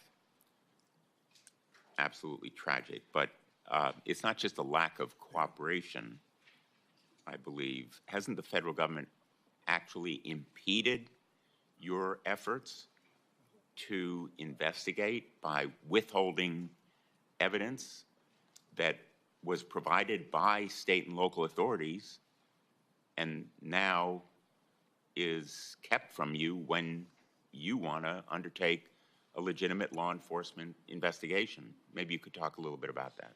Senator, we certainly hope this situation does change, but up until now, particularly on the Good matter, we have been denied access to critical evidence in the case to evaluate it. Information like the car, the gun, shell casings, other critical information needed to complete an evaluation in an investigation we simply haven't had access to. We hope this changes. And you mentioned the presence of Tom Homan. I can tell you that with Secretary Noem and with Mr. Bovino, we didn't have any engagement at all. Perhaps now, with somebody who has experience of their own in law enforcement, we can make some progress. I'm hopeful, but up until now, the situation is, as you described, we've been denied access to critical information. We need to complete an investigation.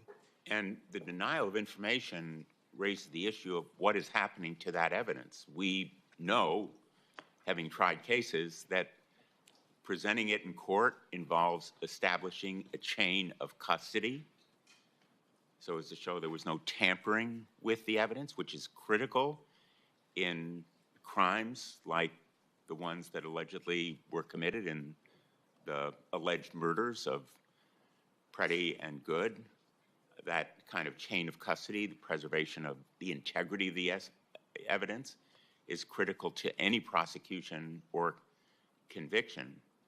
And I'm really concerned that the failure to provide this evidence or to attest to chain of custody, in effect, amounts to a cover-up.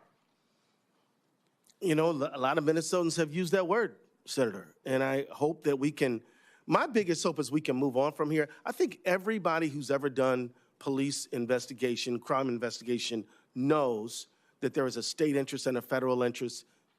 That's why collaboration is the norm. And I think that most people know that that information has got to be shared with everybody who has an interest in establishing truth in public safety. The fact that we haven't been doing it in this situation, I'm hoping that with the help of this committee, with the help of Mr. Homan perhaps, that we're going to get into a better place. But so far, we've been denied. And it's deeply disappointing because, as you know, anytime somebody is killed in your state, I mean, along its distinguished career in Connecticut, you know that leaves a massive hole in community, and to simply not investigate it, say there's nothing to see here. We've heard from the second most important official at DOJ that they're not going to investigate the Renee Good case, that they are not going to investigate at all. And I would hope that this committee would say, no, we do expect that when Minnesotans or anybody of any state is killed, particularly in connection with the officer-involved matter, that there will be an investigation. And it'll be fair, and it'll be thorough, and it'll be joint. And then whatever the results are what the results are. But the fact that they're not going to investigate and local officials in large numbers have quit because of the conduct of the recent conduct of the DOJ, this is all deeply disturbing, and I hope we can turn the corner. I appreciate the measured and insightful tone that you are bringing and the message of hope. You've used that term a number of times. The people of Minnesota deserve hope that things will now change, and I hope that they will. I think the nation hopes that they will. But in the meantime, the failure to investigate the Good killing, and in fact, I believe that the investigation is focused on Renee Good's family. That's right. Insofar as there is any investigation, it's of her sister and possibly her family. I find absolutely abhorrent and incomprehensible. So I think there is a need for real reform in the Department of Homeland Security, which we are endeavoring to do, as you know, with common sense, restraints, and far-reaching overhaul of this agency that right now is out of control and needs to be reined in. But in the focus on this action in Minneapolis, I hope professionalism, such as you brought to this effort, will prevail. And again, my thanks to you and Mr. Schnell and Mr. Niska for being here today. Thank you. Thank you, Senator. Senator Moreno. Thank you. Mr. Niska, I'll start with you. Just a basic question, just to kind of level set. We can have the three of you just answer decently quickly. Do you think that people who are here in this country illegally, meaning they either entered illegally or overstayed a visa, should be deported? Yes, simple yes or no. The rule of law, yes. Mr. Ellison? Do they have an asylum petition pending? You get your microphone. If they have a pending asylum petition, I think it should be heard. If they have some basis for their presence in the country, I think ordinary due process should take place. Yeah, it's just from my perspective, simple. I'm not a big shot lawyer like you. Just a quick question. If you enter the country illegally or you overstay a visa, should you be deported? My simple answer is, sir, it depends. Okay, so if somebody breaks into your home, should they be arrested for breaking and entering, or does it depend? It's an entirely different scenario. How's that?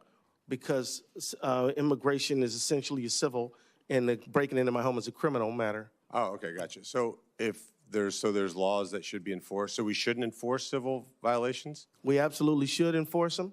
But you just said that it's a civil matter, so it's different. So if somebody you enforce civil matters. So if somebody commits a civil infraction, it shouldn't be enforced? It should be. Okay, so they should be deported. No, they should have due process that is associated with their petition. So again, for example, so the act of entering the country illegally, you think we should say, well, did you really do it or not do it? It's pretty obvious that they did, right? Well, I mean, it would depend on the facts of the situation, and then they might say. I just gave you the facts. Right, they entered the country without permission. But Senator, what if they had a good faith basis to say they would be persecuted in their home country and subjected to real oppression there? Under international law, there are provisions for them to make a case. That's a phenomenal point. Mexico and Canada, do you consider those to be safe countries or no? Generally, I do, but there are certain generally you do? Wow, I mean, I would just say this. You border Canada. Don't insult your neighbors to the north. No, I love my neighbors to the north. Well, so is it a generally safe country? Generally, yes. So then somebody seeking asylum could certainly be safe in Canada and Mexico, no? Now, so like if somebody, we do know that in Mexico, which is another country I truly admire and think it's a wonderful country, But there have been cases of persecution, people who have legitimate So fear. people aren't safe in Mexico? Refugees cannot be safe in Mexico? Some might not be. And I think, and So what I'm maybe, saying, maybe Senator, we shouldn't have a free trade agreement with them then. I didn't say that, but what I would say, Senator, is that we should hear their petition. We should at least hear it out. We should say, is there a well-founded and legitimate fear of persecution in your home country? That can't happen in Mexico? Well, I think that she should just follow the international protocols that existed. And It is, which is that you seek asylum in your nearest country that you are seeking asylum in. But it sounds to me that your answer is no. Mr. Schnell? Senator, if I were to answer yes or no, it would be misleading. And I think ultimately it does boil down to due process. It actually is pretty staggering that the easiest question that I could possibly ask is confusing for the two of you. I mean, that's decently disgusting, and I'm going to tell you why from my perspective. I wasn't born in this country.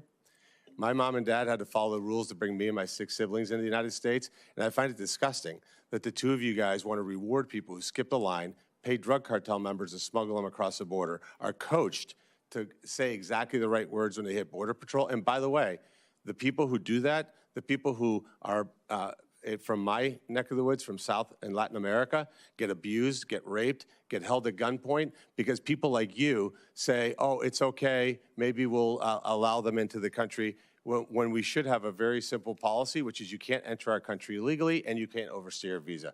The fact that the two of you are top law enforcement people in your state and you can't simply say, hey, violating a civil or criminal offense is a problem is probably the origin of why we have these issues. Let's move on for something else. Mr. Ellison, as the Attorney General of the state of Ohio, I'm sorry, the state of Minnesota, you would never get elected in Ohio. Who's Victoria Harwell? Because you haven't said her name. I'm just curious who she is. is there a question you'd like to ask me? Yeah, who is she? As I understand it, she's a very unfortunate, tragic victim of a crime. Okay, and what have you done about it? Well, in Minnesota, sir, I prosecute crimes that are... What have you done for Victoria Harwell? I'm telling you about my jurisdiction. I'm just telling you what you've done for Victoria Harwell. I'm telling you about my jurisdiction. No, but I didn't ask you a question about your jurisdiction. If I did, you could answer that one, but I haven't. So just tell me about Victoria Harwell. Just tell me what maybe the answer is nothing, which is fine. Just tell me what you've done for Victoria Harwell. We have done everything that the law allows us to do. Okay. And she's an American citizen, right?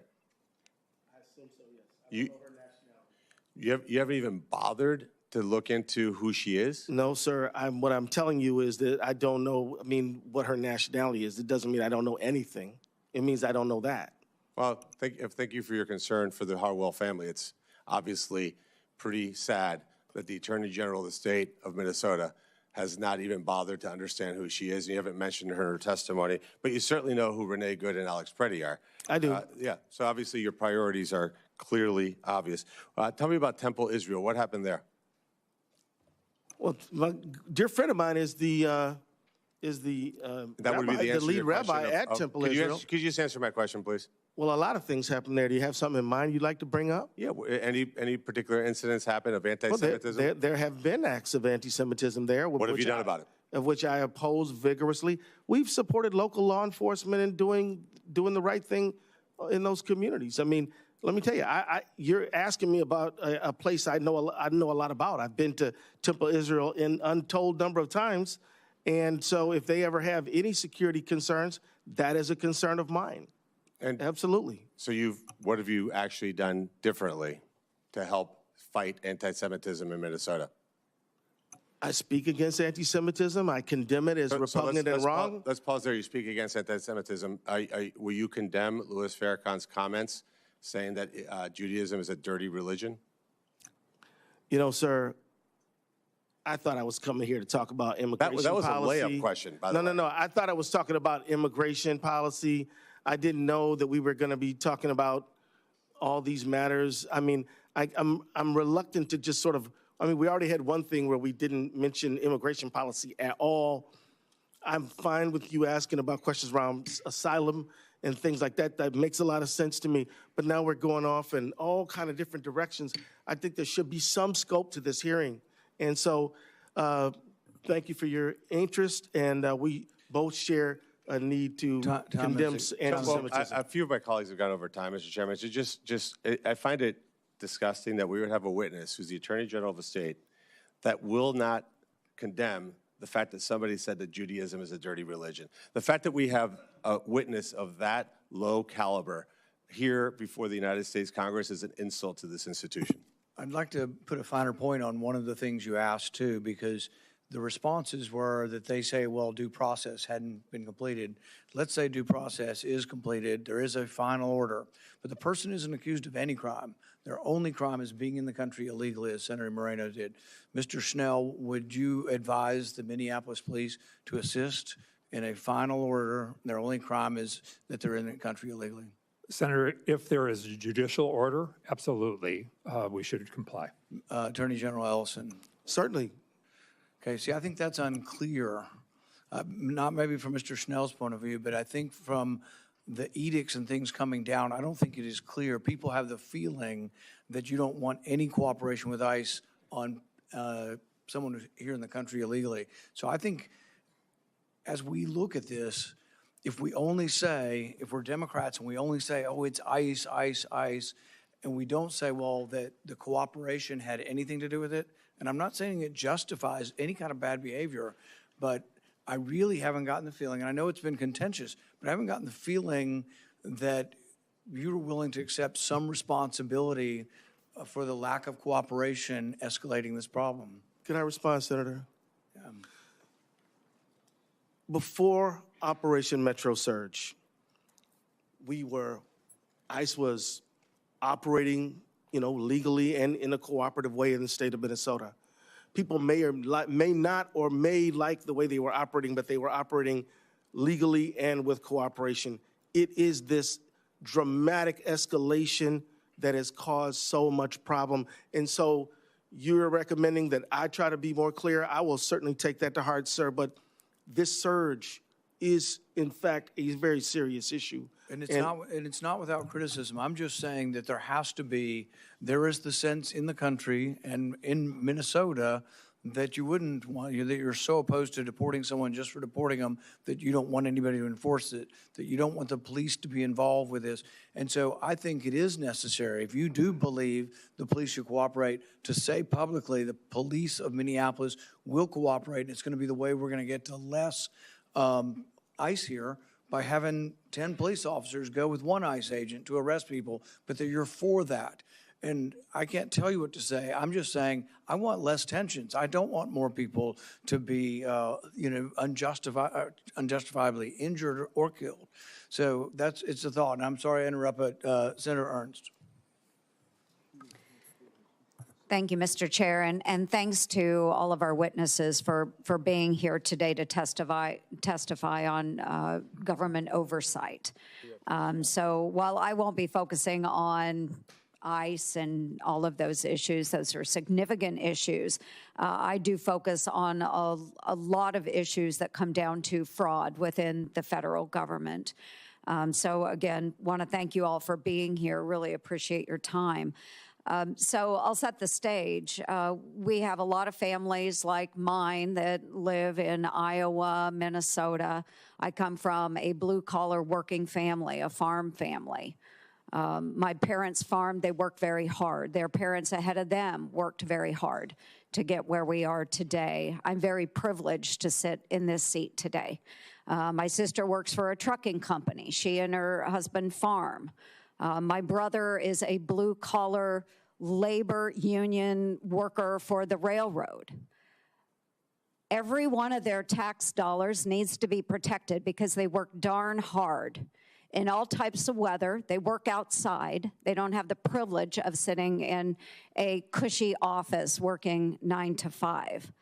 But what we have found in the federal government through years and years of the work that I have done on oversight is that 1 out of every $10 that Americans send to the federal government is squandered away and lost in fraud. 1 out of every $10. So there's no time to waste in giving Americans peace of mind about how we use their hard-earned dollars. We have seen examples like the Equality Leering Center in Minnesota recently, but this is happening in every single state. It's not just Minnesota, it is every single state.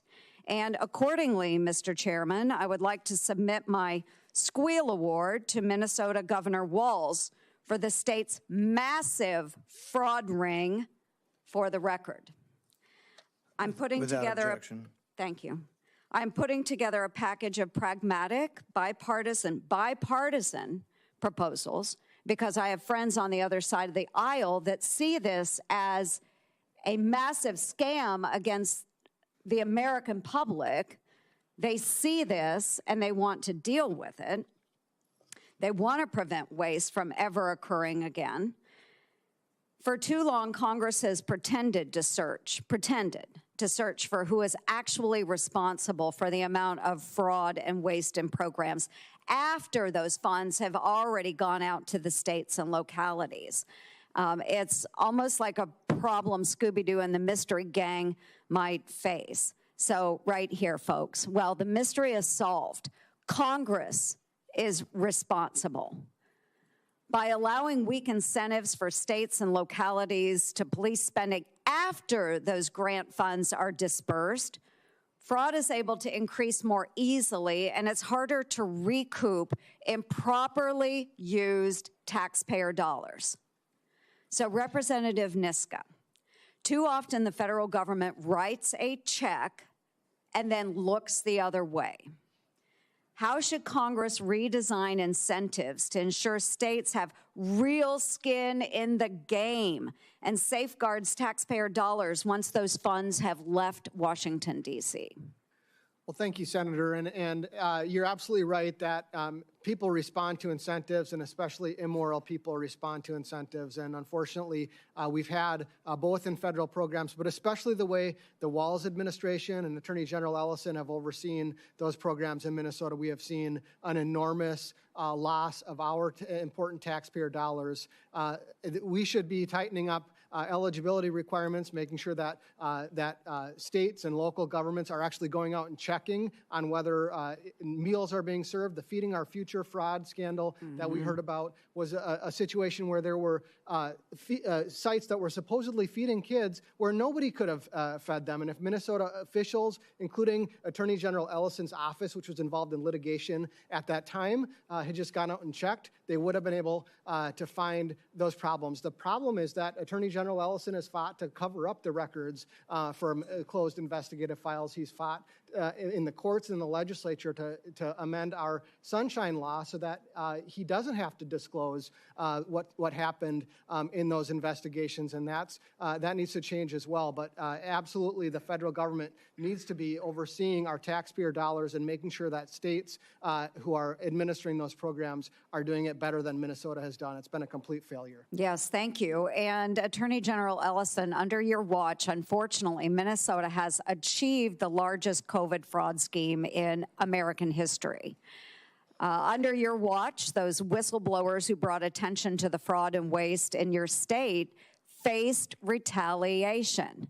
Under your watch, billions of tax dollars intended for unemployment insurance, supporting hungry children, just as described, children with autism, providing housing for the most vulnerable, keeping small businesses afloat through COVID, and more were instead, all of those dollars were funneled away into fraudulent schemes.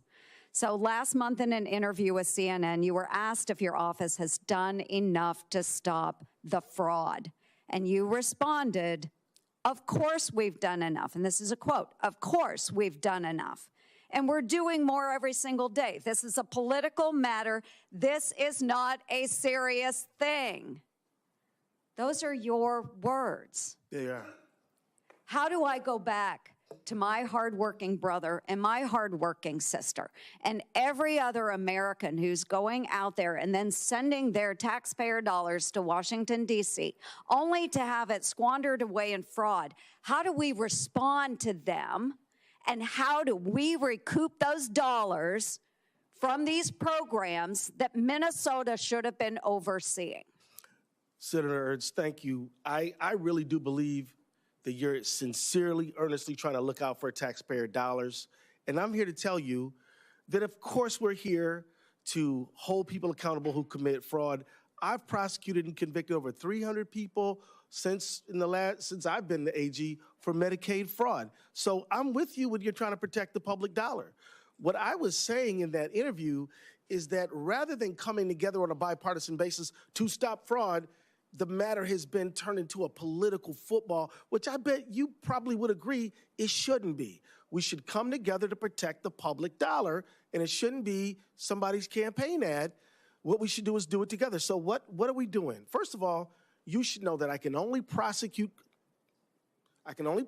crimes that the county attorney gives me or that the governor assigns me. I do not have authority to just prosecute anybody I want. Yes, and I am over time. Okay. Thank you for that. But Let's what talk. we need, I'm here to help. I'm here to work with you. What we need is your governor then to step up to the plate, and any crime that needs to be prosecuted, it needs to be done. The American taxpayer is tired of their dollars being funneled out of their pockets into scammers' pockets. I think you're right. Senator Moody. Thank you. Thank you, Mr. Chairman, for holding this hearing. Thank you for the witnesses for being here today. I think this is one of the most pressing issues facing our country, and it is the most pressing issue facing our country because of what we saw over the last 4 years. On a conservative estimate under the last administration, 11 million people flooded, I would argue, were pushed into our country, sometimes done on a quota system under the Biden administration. Some estimates have it up to 20 million. Many of those didn't even come through checkpoints. They just came across without any sort of checking in, without any sort of claiming, without any sort of process, and many, many, many of those had criminal histories before they even got here. And I know this was a hard question to answer, but it should be an easy one. Mr. Ellison, you are the Attorney General of the state of Minnesota.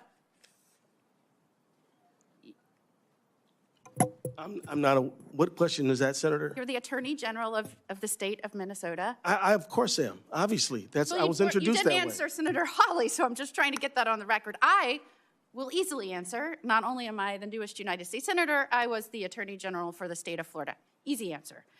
We'll start there. So I'm going to take us back to 2021 when Biden reversed precedent of Democrat and Republican presidents going back in modern history and changed whether or not they were going to deport people here illegally that had committed felonies. Do you remember when that executive order came out where they said very specifically they were changing whether or not they would be deporting people here illegally committing felonies? Do you remember that?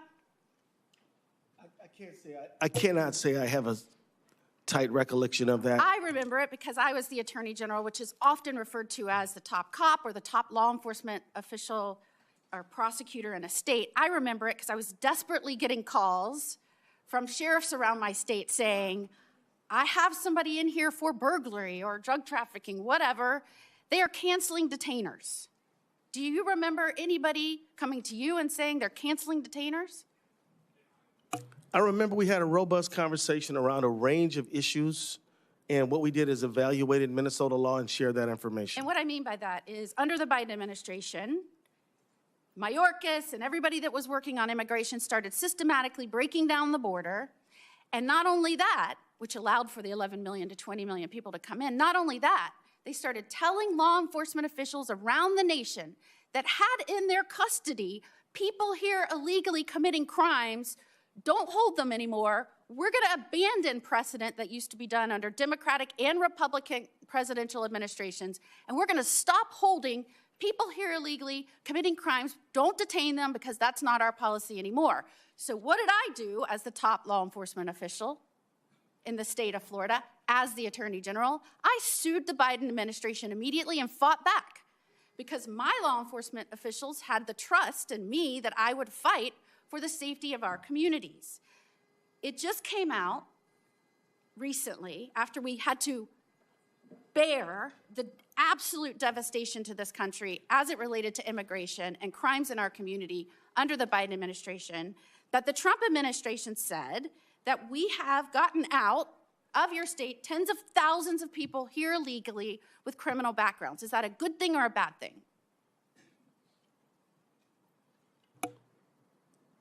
I'm sorry, are you asking me if committing crimes is a bad thing? Answer is yes. Trump administration said they have removed from your state 10,000 people that were here illegally that had criminal backgrounds. Is that a good thing or a bad thing? If you're asking me are you asking me to rely on what the Trump administration has said? Assume it is true, because I think you're going to debate me on this. They have removed tens of thousands of people across the country that are here illegally, that have committed crimes. They have a criminal background. Is that a good thing or a bad thing? I agree with the general premise that we should remove the worst of the worst who are not authorized to be in the United States who commit crimes. Okay, so if they're here illegally and they've committed burglary, should they be removed? What was that?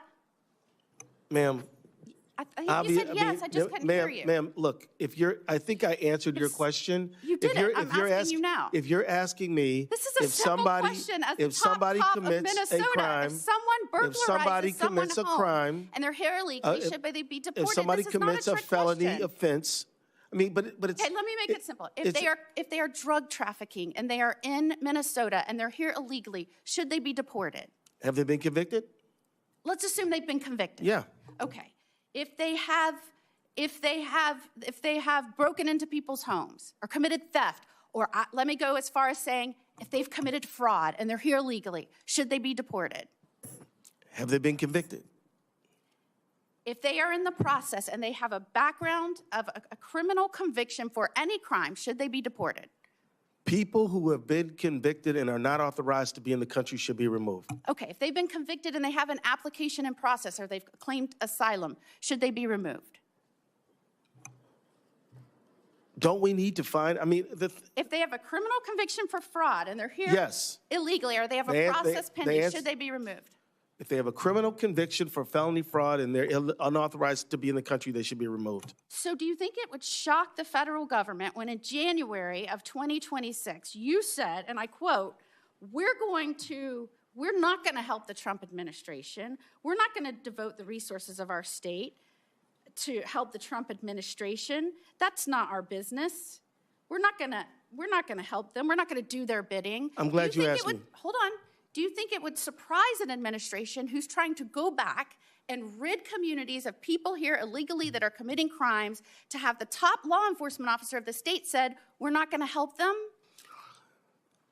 So, Senator, here's the thing. The federal government is a government of limited and enumerated powers, among them immigration enforcement. Do you think you should help remove people here illegally that have committed crimes? Should you help the administration? We should obey Minnesota and federal law. That's what we should do. Does it surprise you that you said you think you have 7 counties that have entered into 287G? Out of 87 counties, 7. Would it surprise you that Florida has every one of our counties signed up to help the administration rid our communities of those that are here legally committing crimes?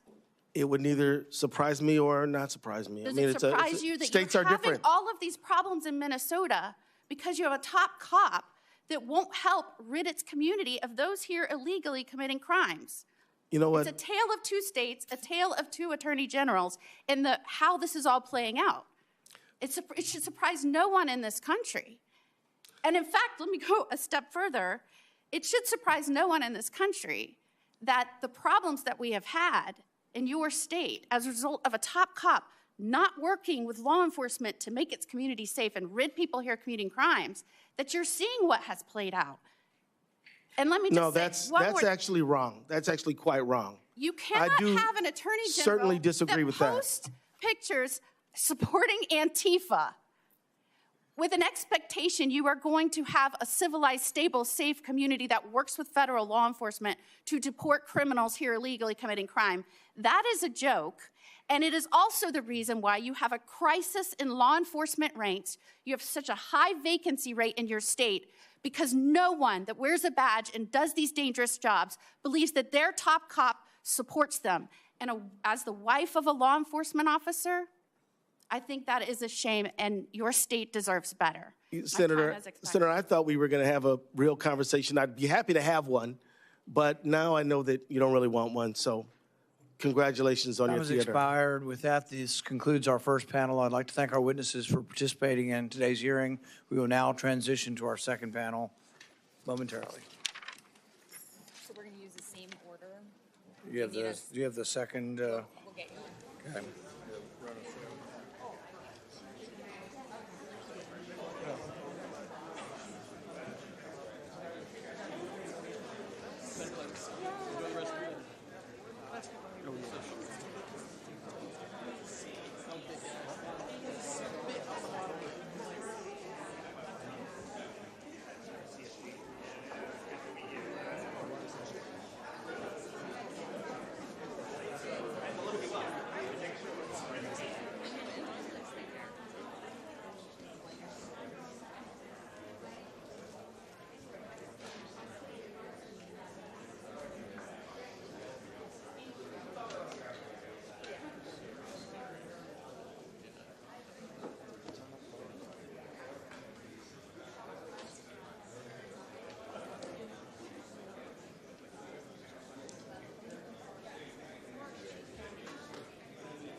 And I'll say it again, Minnesotans are decent, caring, loving neighbors, and they're also some of the toughest damn people you'll ever find, and we're in this as long as it takes. With that, we'll take some questions. Governor, how did this come together? You've been in talks quite a while with Board Czar Homeland. Can you walk us through that? We have been communicating a lot, and I just want to note the way the state of Minnesota is addressing immigration is exactly the same today as it was 3 weeks ago, or 3 months ago, or 3 years ago. We've said that we are more than willing, and we understand it's our responsibility, and we support humane, rule of law immigration reform. It's why I've advocated as a member of Congress and as a governor that we need to have reforms that allow a path to citizenship for the folks we want here and the ability to do targeted enforcement for those who shouldn't be here. So we continue to express that. We continue to work. I think probably what changed was when Tom Homan came here, I could get a conversation with someone. Not a single interaction, Kristi Noem, Bavino, or any of the rest of them, and an arrogance that it didn't matter.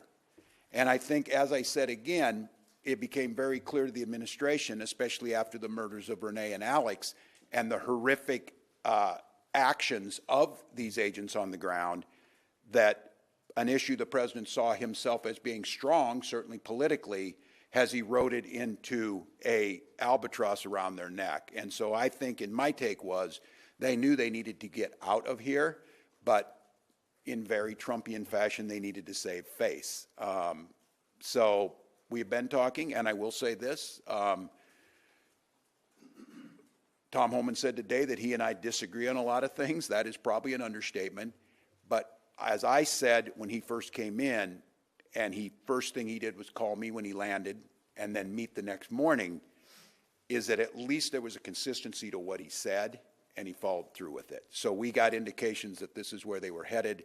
And again, I think probably we would be back to that pre-surge number in the very near future. Yes, ma'am.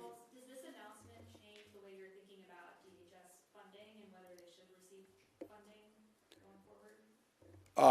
No, and I just want to be, this is a really kind of tricky thing with this administration because, you know, they change their mind, or if they think, you know, the president thinks he's not getting the upper hand.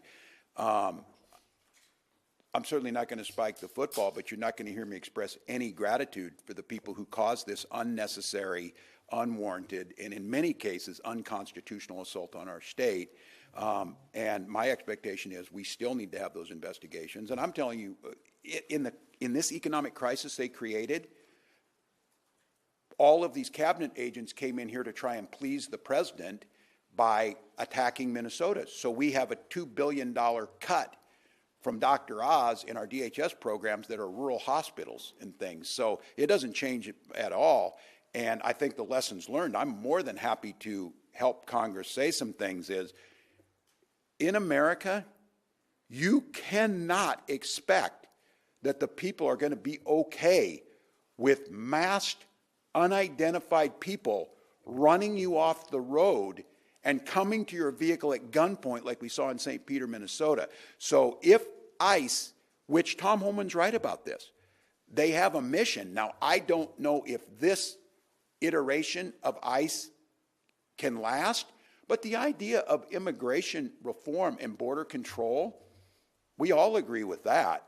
What we disagree with is that what happened in Minnesota had anything to do with that. It did not. So I hope, and I would encourage, and we have been contacting with Leader Jeffries and Senator Schumer to hold the line till you get the at least minimum reforms necessary in this rogue agency to get something done.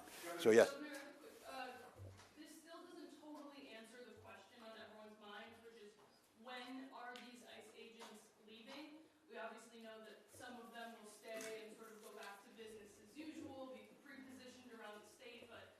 Mr. Homan said this week and early next week. I talked to Mr. Homan after his press conference, and he assured me that they are going, all the surge is going, and they're going immediately.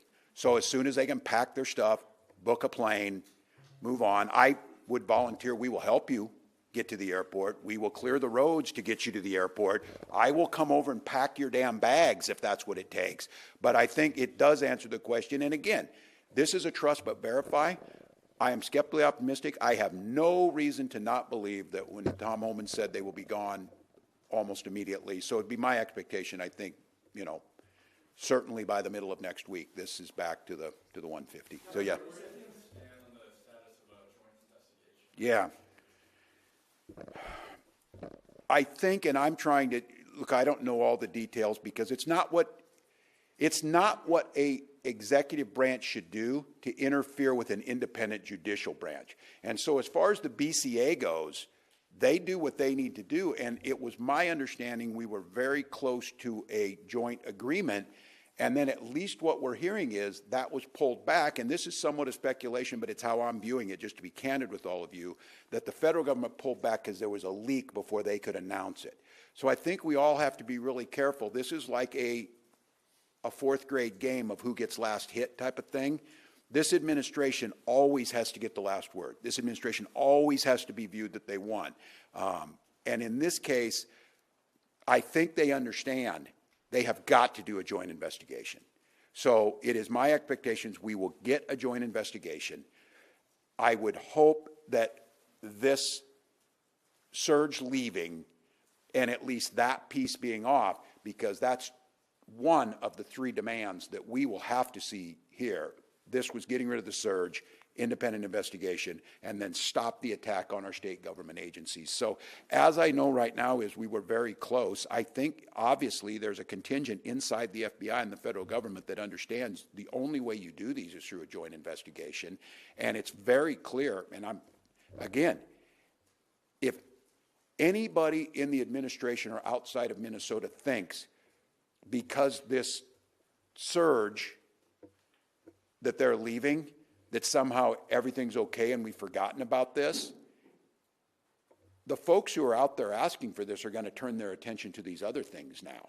And so my hope is, and it could go a long ways, is we get an announcement in the the near term. Again, we're only asking for what's always been done. We're only asking for the right thing, and we're only asking for what is the core of who we are. Justice needs to be served. And I don't know. I do not know. We saw yesterday the federal government putting a ton of effort into trying to indict 6 members of Congress, the House and Senate, and a grand jury said, are you out of your minds, and threw those out. So what we need is, we need what's left of a decimated U.S. Attorney's Office here to get back to the work of stopping drug trafficking, stopping crime that's there, helping us on fraud investigations, and then getting us this investigation. So nothing further yet, but I think the framework is in place, and it's just a matter of them feeling like they have an upper hand to announce it, and I hope that would happen soon. Yeah. Go ahead.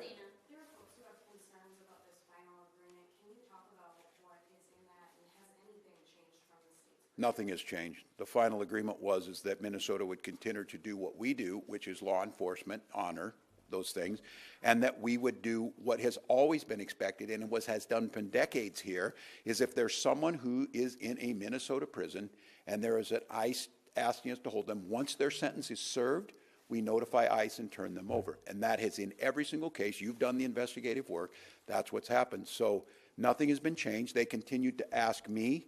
One of their demands is that I asked people to be peaceful in their protesting. That's an easy thing for me to do because that's what I said. But I'm not going to ask them to not be on the streets. I'm not going to ask them to give up their constitutional, their First Amendment rights, their Second Amendment rights, their Fourth Amendment rights, and for the state, the 10th Amendment rights. So what I've been telling you is this is exactly what we've been doing. And when I went to Congress 2 months ago and testified for 8 hours, as they incorrectly said Minnesota is not adhering to this, I testified for 8 hours. Nothing came out of that, and yet they came here. So I think to tell people, we're just going to follow the law. And when it comes to this, no one's disagreeing that you shouldn't have immigration enforcement. But it should be with due process, and everybody gets that. And it certainly should be done humanely. And you certainly, if you're truly going to focus on the worst of the worst, why are you going after our neighbors who are in the system, following the law, trying to reach naturalization? That doesn't make any sense. So Minnesota's doing what we did, but I'll tell you what, it steeled our resolve of how much we're going to protect our immigrant community. It steeled our resolve that we will do what we should do, they should do their job, and it's become very apparent to the people of America that this is not the way to do it. This is not the way to go about it. This doesn't make us any safer. And so with that, yeah, go ahead. Any updates, any progress on the flow of federal dollars to state agencies, state programs, that sort of thing? No, not. Thank you for the question. And this question about the flow of federal dollars, and and you saw this. I think you saw it yesterday in the hearing on Capitol Hill on the Epstein files. Each of these agency heads, and I mean that is certainly troubling in that about the non-independence of the branch of the AG's office, law enforcement. But each of these cabinet secretaries wanted to please their boss so much, they just came to Minnesota and piled things onto us, piled in data requests, piled in letters, threatened to withhold money, threatened to do all of this. Those are the things that are doing immense damage at a time when we're going to need that, and I remind people of this. Minnesota contributes more than we get from the federal government. When it came time to look at things like a scale on how solid and lack of corruption in state government, Minnesota ranks in the top 5 best states.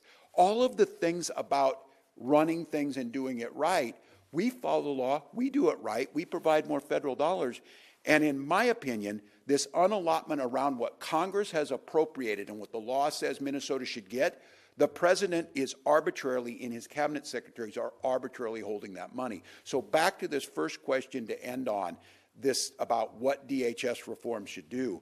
We are pushing our congressional allies, and I would think the Republicans in this, before any deal is made with DHS funding, all of them need to quit this assault of, and again, I will use the president's word, retribution against Minnesota. Not because we have more undocumented people, not because of any reason other than he decided that this is a state they would try and make an example of. And look, I'm treading a pretty fine line here. He picked the wrong state to make an example of. And that is where things set today. So we'll see over the next few days. We are in a trust but verify phase. My word to Minnesota is, again, we're certainly not going to celebrate something that should have never happened. But I will say this, please keep, at this point in time, stay hyper vigilant. I'm afraid over these next few days with some of these folks leaving that the potential for an incident like we saw up here near the cathedral with this chase yesterday, what we don't need is some horrific thing happening on the way out. But I will say, as we started on this in the hours after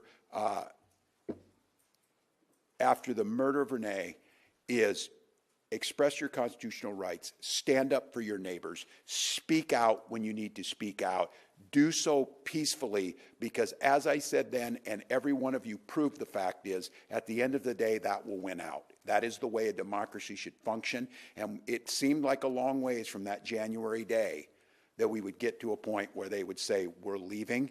But today is about a lot of destruction over those weeks, a lot of damage, a lot of trust has been eroded. A lot, as I said, we've got children that a core memory for them will be their classmate being taken away. And that will stick with them the rest of their lives. And my hope is what sticks with them is human decency wins out, rule of law matters, that arc of the moral universe is bending towards justice, and we are under no illusions that it will magically happen itself. All of what we're talking about today was put onto Minnesota, and it was Minnesota citizens, I'll say it again, nameless, faceless folks who endured whatever it took to make a difference. So our work is beginning here. We'll do the recovery, encouraging the legislative leaders to get ready for a recovery session. And my certainly on this is back these proposals and let's get this money to these businesses and get back to normal. Thanks, folks. Thank you all. Grateful. Thank you. We'll have you all come in for a quick photo.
doors, please. Good morning, everyone. We are together today in City Hall, mere steps away from one of our city's greatest civic buildings. From many windows in City Hall, including my office, you can see Tweed Courthouse, where so much of the vital work of the New York City public school systems and other municipal agencies is done. Today, Tweed Courthouse is a testament to the power of city government to improve New Yorkers' lives. Tweed, however, is named after Boss Tweed, the Tammany Hall boss who ran his political machine through a well-oiled system of patronage and graft. The name is also a reminder of the culture of corruption that has long permeated our politics. And while we can look back in amazement at a project that cost as much as 56 times its original budget, where a single carpenter was paid over $360,000 in 1860s dollars for 1 month's work, we know that that culture of corruption is no relic of the past, nor is anyone amused today when working New Yorkers' hard-earned dollars are wasted and abused by those who dare to betray the public trust. When many New Yorkers cast their ballots in November, they didn't just vote for an agenda that prioritized affordability and dignity for every working New Yorker. Many also voted for a new kind of City Hall, one where the expectation would be that their elected officials were working for the people and not themselves. That when those fortunate enough to work for the city came to work each morning, they were motivated not by a desire to line their own pockets, but by a genuine commitment to service. As we strive to deliver a new era, fulfilling that expectation is at the heart of our mission, not solely because New Yorkers deserve nothing less, but because it is only by fostering a culture of competence, transparency, and honesty that we can restore a diminished faith in our democracy. There will be zero tolerance for self-enrichment or corruption in my City Hall. But words are not enough. They must be backed up by action and accountability. That's why we are here together today, to announce the leader who will be tasked with holding city government to the highest standard, and in so doing, to set a new standard for ourselves. I am delighted to announce that I am nominating Nadia Shehata to serve as the Commissioner of the Department of Investigation. In this role, Nadia will oversee an independent oversight body tasked with rooting out corruption, fraud, waste, and abuse across city government. And she will hold the responsibility of investigating any agency, officer, elected official, or employee of the city who does not fulfill the public trust, as well as leading investigations into those who do business with or receive benefits from the city. This is a tremendously important role, and I can think of no one more scrupulous or prepared to hold it than Nadia. She served as a federal prosecutor within the U.S. Attorney's Office for the Eastern District for more than a decade, where she investigated racketeering and violent crimes as the chief of the Organized Crime Section. Before that, she held the role of Deputy Chief of the Public Integrity Section, where she supervised much of the same work that she will lead at DOI. When Nadia left the U.S. Attorney's Office, she co-founded a law firm, crossed the courtroom aisle, and worked as a defense attorney and on civil rights cases, further demonstrating her commitment to fairness for all and the rule of law. Hers is a historic appointment, the first woman of color to ever hold this role. I am immensely grateful to Nadia for returning to public service, and I look forward to ushering in a new era of public excellence together. I will close with this. I understand why many New Yorkers are loath to place their faith in government. They have been betrayed before. They do not want to allow themselves to hope that things have changed only to be betrayed again. It will take time, accountability, and genuine commitment to these values to win back that trust. We are taking one step in that direction today, just one of many, many more over the years to come. Thank you very much. And now, our nominee, Nadia Shehata.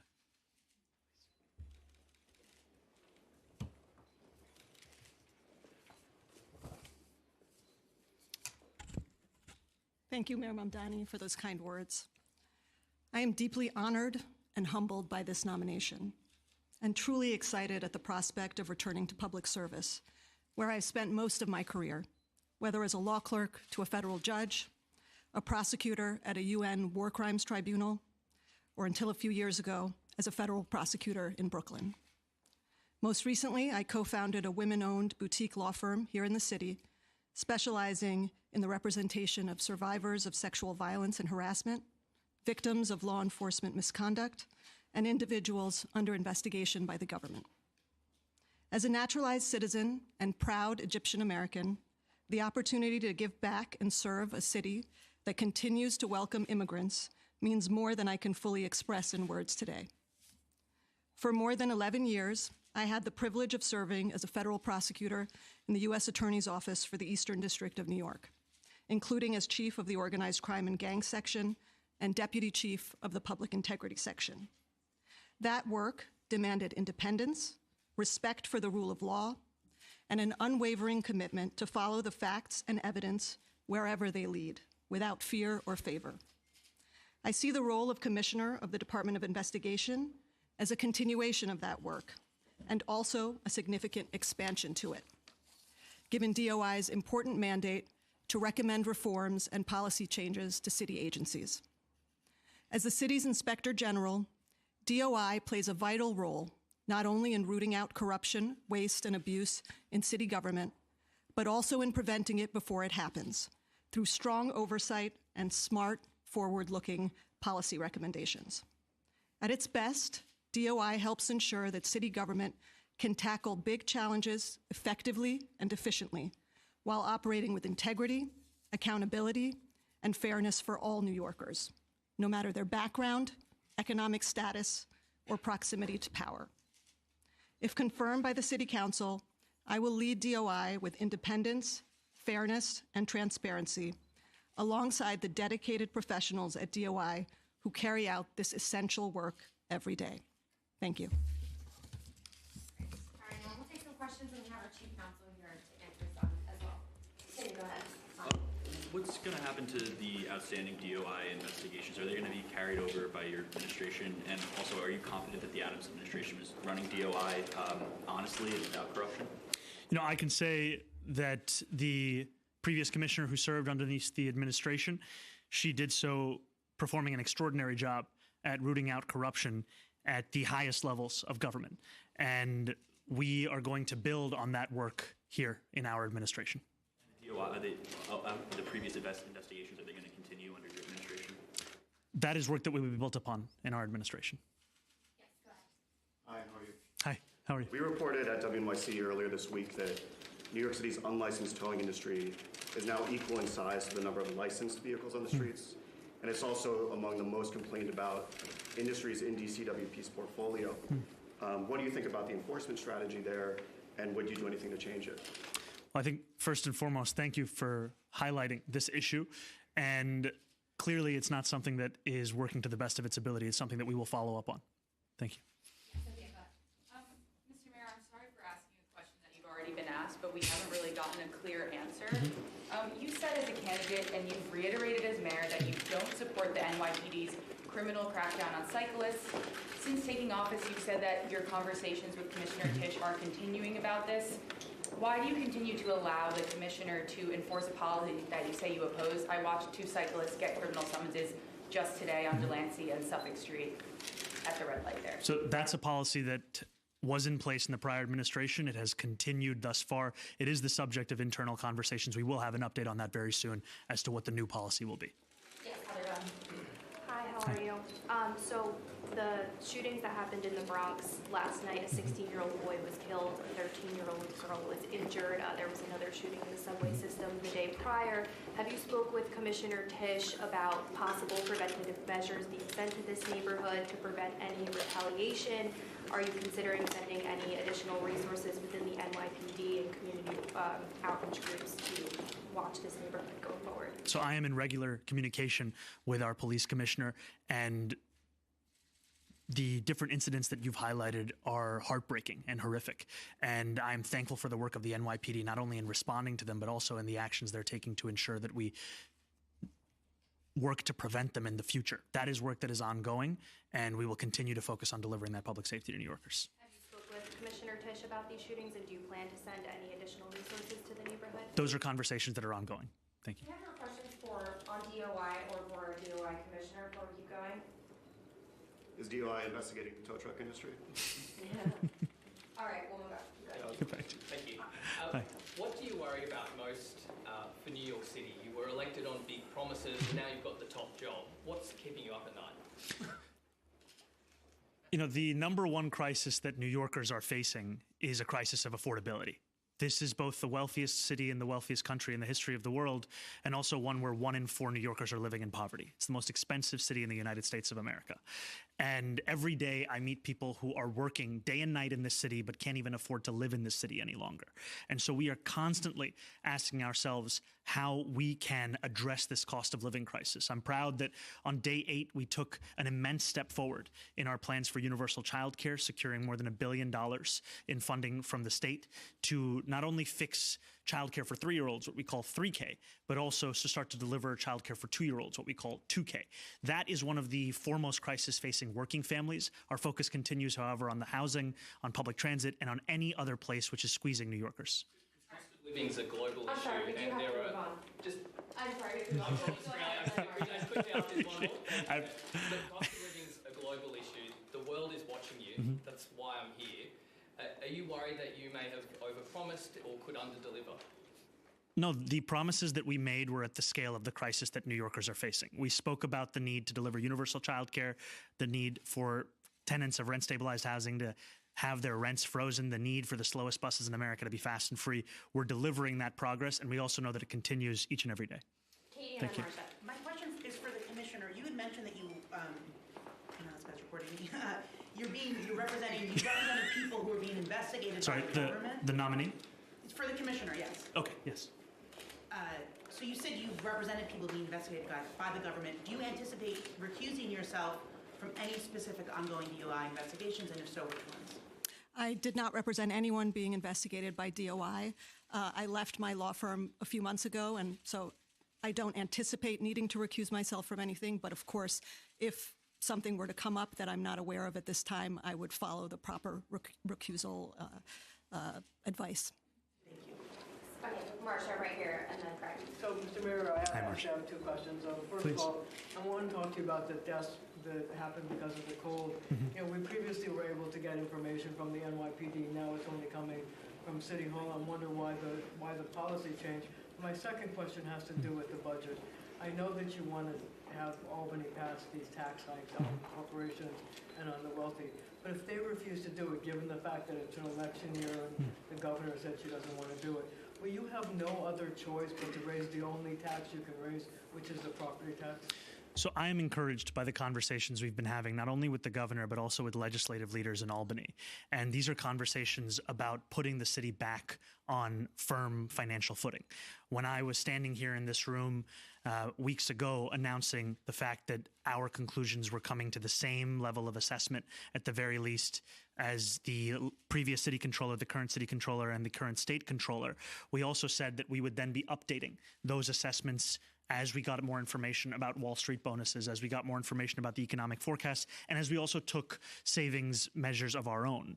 And so in that time since, as I shared yesterday in Albany, that $12 billion deficit is now one that we have been able to bring down to $7 billion. And that's in part because of the revenues, the Wall Street bonuses, also an aggressive savings plan and a use of in-year reserves. I am encouraged by the conversations we're having with Albany about how we can bridge that $7 billion gap for these next 2 fiscal years. Or would you have to raise property taxes? I'm encouraged by where we are, and I'll tell you that I think that the most straightforward ways of dealing with this are structural measures, whether it be the taxation of the wealthiest New Yorkers, increasing taxes on the most profitable corporations, as well as by ending the drain, the relationship between the city and the state. The change in policy in terms of getting information about cold deaths, people who die from hypothermia. I mean, the NYPD used to give the information out. Now we can only get it from City Hall, and sometimes we get it, and sometimes we don't. Why would you change policy in the middle of the cold snap? To my understanding, we've continued the policy as it has been. We've sought to be transparent with New Yorkers about this information. Thanks. Craig and then Sally. Hi, Mr. Mayor. How are you today? Hey, how's it going, Craig? It's going good. I just want to ask you about, there's reporting out there that you're going to meet with the Minnesota mayor. Could you tell me when that meeting is going to happen, what you plan to discuss? And then separately, something that you were asked about during the budget hearings yesterday, but we didn't really get answers. You know, you're trying to change this, I guess, the amount of taxes that we put into the state that we get back. But you're pressing this by fellow Democrats. How do you justify this as progressive, that something like somebody could say, well, Manhattan should get more of the tax revenue because they have the, I guess, wealth concentration, opposed to a place like the Bronx or any of the outer boroughs? So I'll start with the second question, and then you can bring me back to the first. First, we want to create a new era of politics where it's not just a debate about how to distribute the same pie, but how we can actually grow that same pie. And for too long, we've seen a politics which is pitting other parts of the state against each other. What we're talking about also is the potential for additional revenues to ensure that a place like Dunkirk that was mentioned yesterday in the hearing, as well as a place like New York City, is able to actually meet the needs of its residents. And what we saw is that the gap between what New York City contributes to the state revenues versus what it receives from the state is one that only was exacerbated under the former governor's leadership. We saw that gap now extend to more than about 14 percentage points, 54.5 versus 40.5 in terms of what's sent versus what's received. And this has taken the form of a number of specific cuts and cost-sharing moves over the years, whether it be the exclusion of New York City from AIM funding, whether it be the shift in the way we're getting reimbursements for certain programs in a like that is not comparable to other municipalities. And we're encouraged by a vision of that relationship that is separate. And then to your first question, we'll be having that meeting later this afternoon. You talk about with the mayor of Minnesota? I look forward to getting to know him and also to speaking about the importance of protecting each one of our residents, including the immigrants who call both of our cities home. Sally Vendale. Hi, Mayor. Hi, Sally. How are you? Good, how are you? Doing well. I was wondering if you could talk about your decision or your administration's decision to adjourn the case for city FAPs, for the expansion of the rental vouchers. You talked today about the significance of making the city more affordable. That is a program intended to do that. I understand it's very expensive, but nevertheless, it does seem your administration wants to curtail it from what the council is requiring. So could you talk a bit about that? Absolutely. So we've been speaking about the consequences of mismanagement, gross fiscal mismanagement at the budget level here in our city. And one of the many ways that we've seen that is under budgeting that took place, especially in the most recent fiscal plan versus what the city knew it had to spend versus what it actually put on its books for what it would have to spend. And right now we're pursuing a settlement in this case. And that is a pursuit that looks to both prevent homelessness in our city while also delivering a budget that is not just responsible, but also sustainable. And rental assistance is just one aspect of our city's approach to delivering a more affordable city. The other aspects also ensure that we keep people in their homes and we ensure that our city services are delivering a quality of service that keeps New Yorkers being able to live in the city they call home. Out of shelter, if you're limiting the number of vouchers that are intended to keep them out of shelter. We're taking a number of different measures, I would say. The first is ensuring, for example, by putting together rental rip-off hearings across our city, which will be starting soon, ensuring that tenants actually have recourse when they are facing undue burden from their landlords, that they actually have a contact in city government, policies informed by their experiences in city government. We continue to take an all-of-government approach on this. All right, got time for a few more. Dan, go ahead. On your meeting with Mayor Frey, I wanted to ask about, I don't get paid to be on your camera.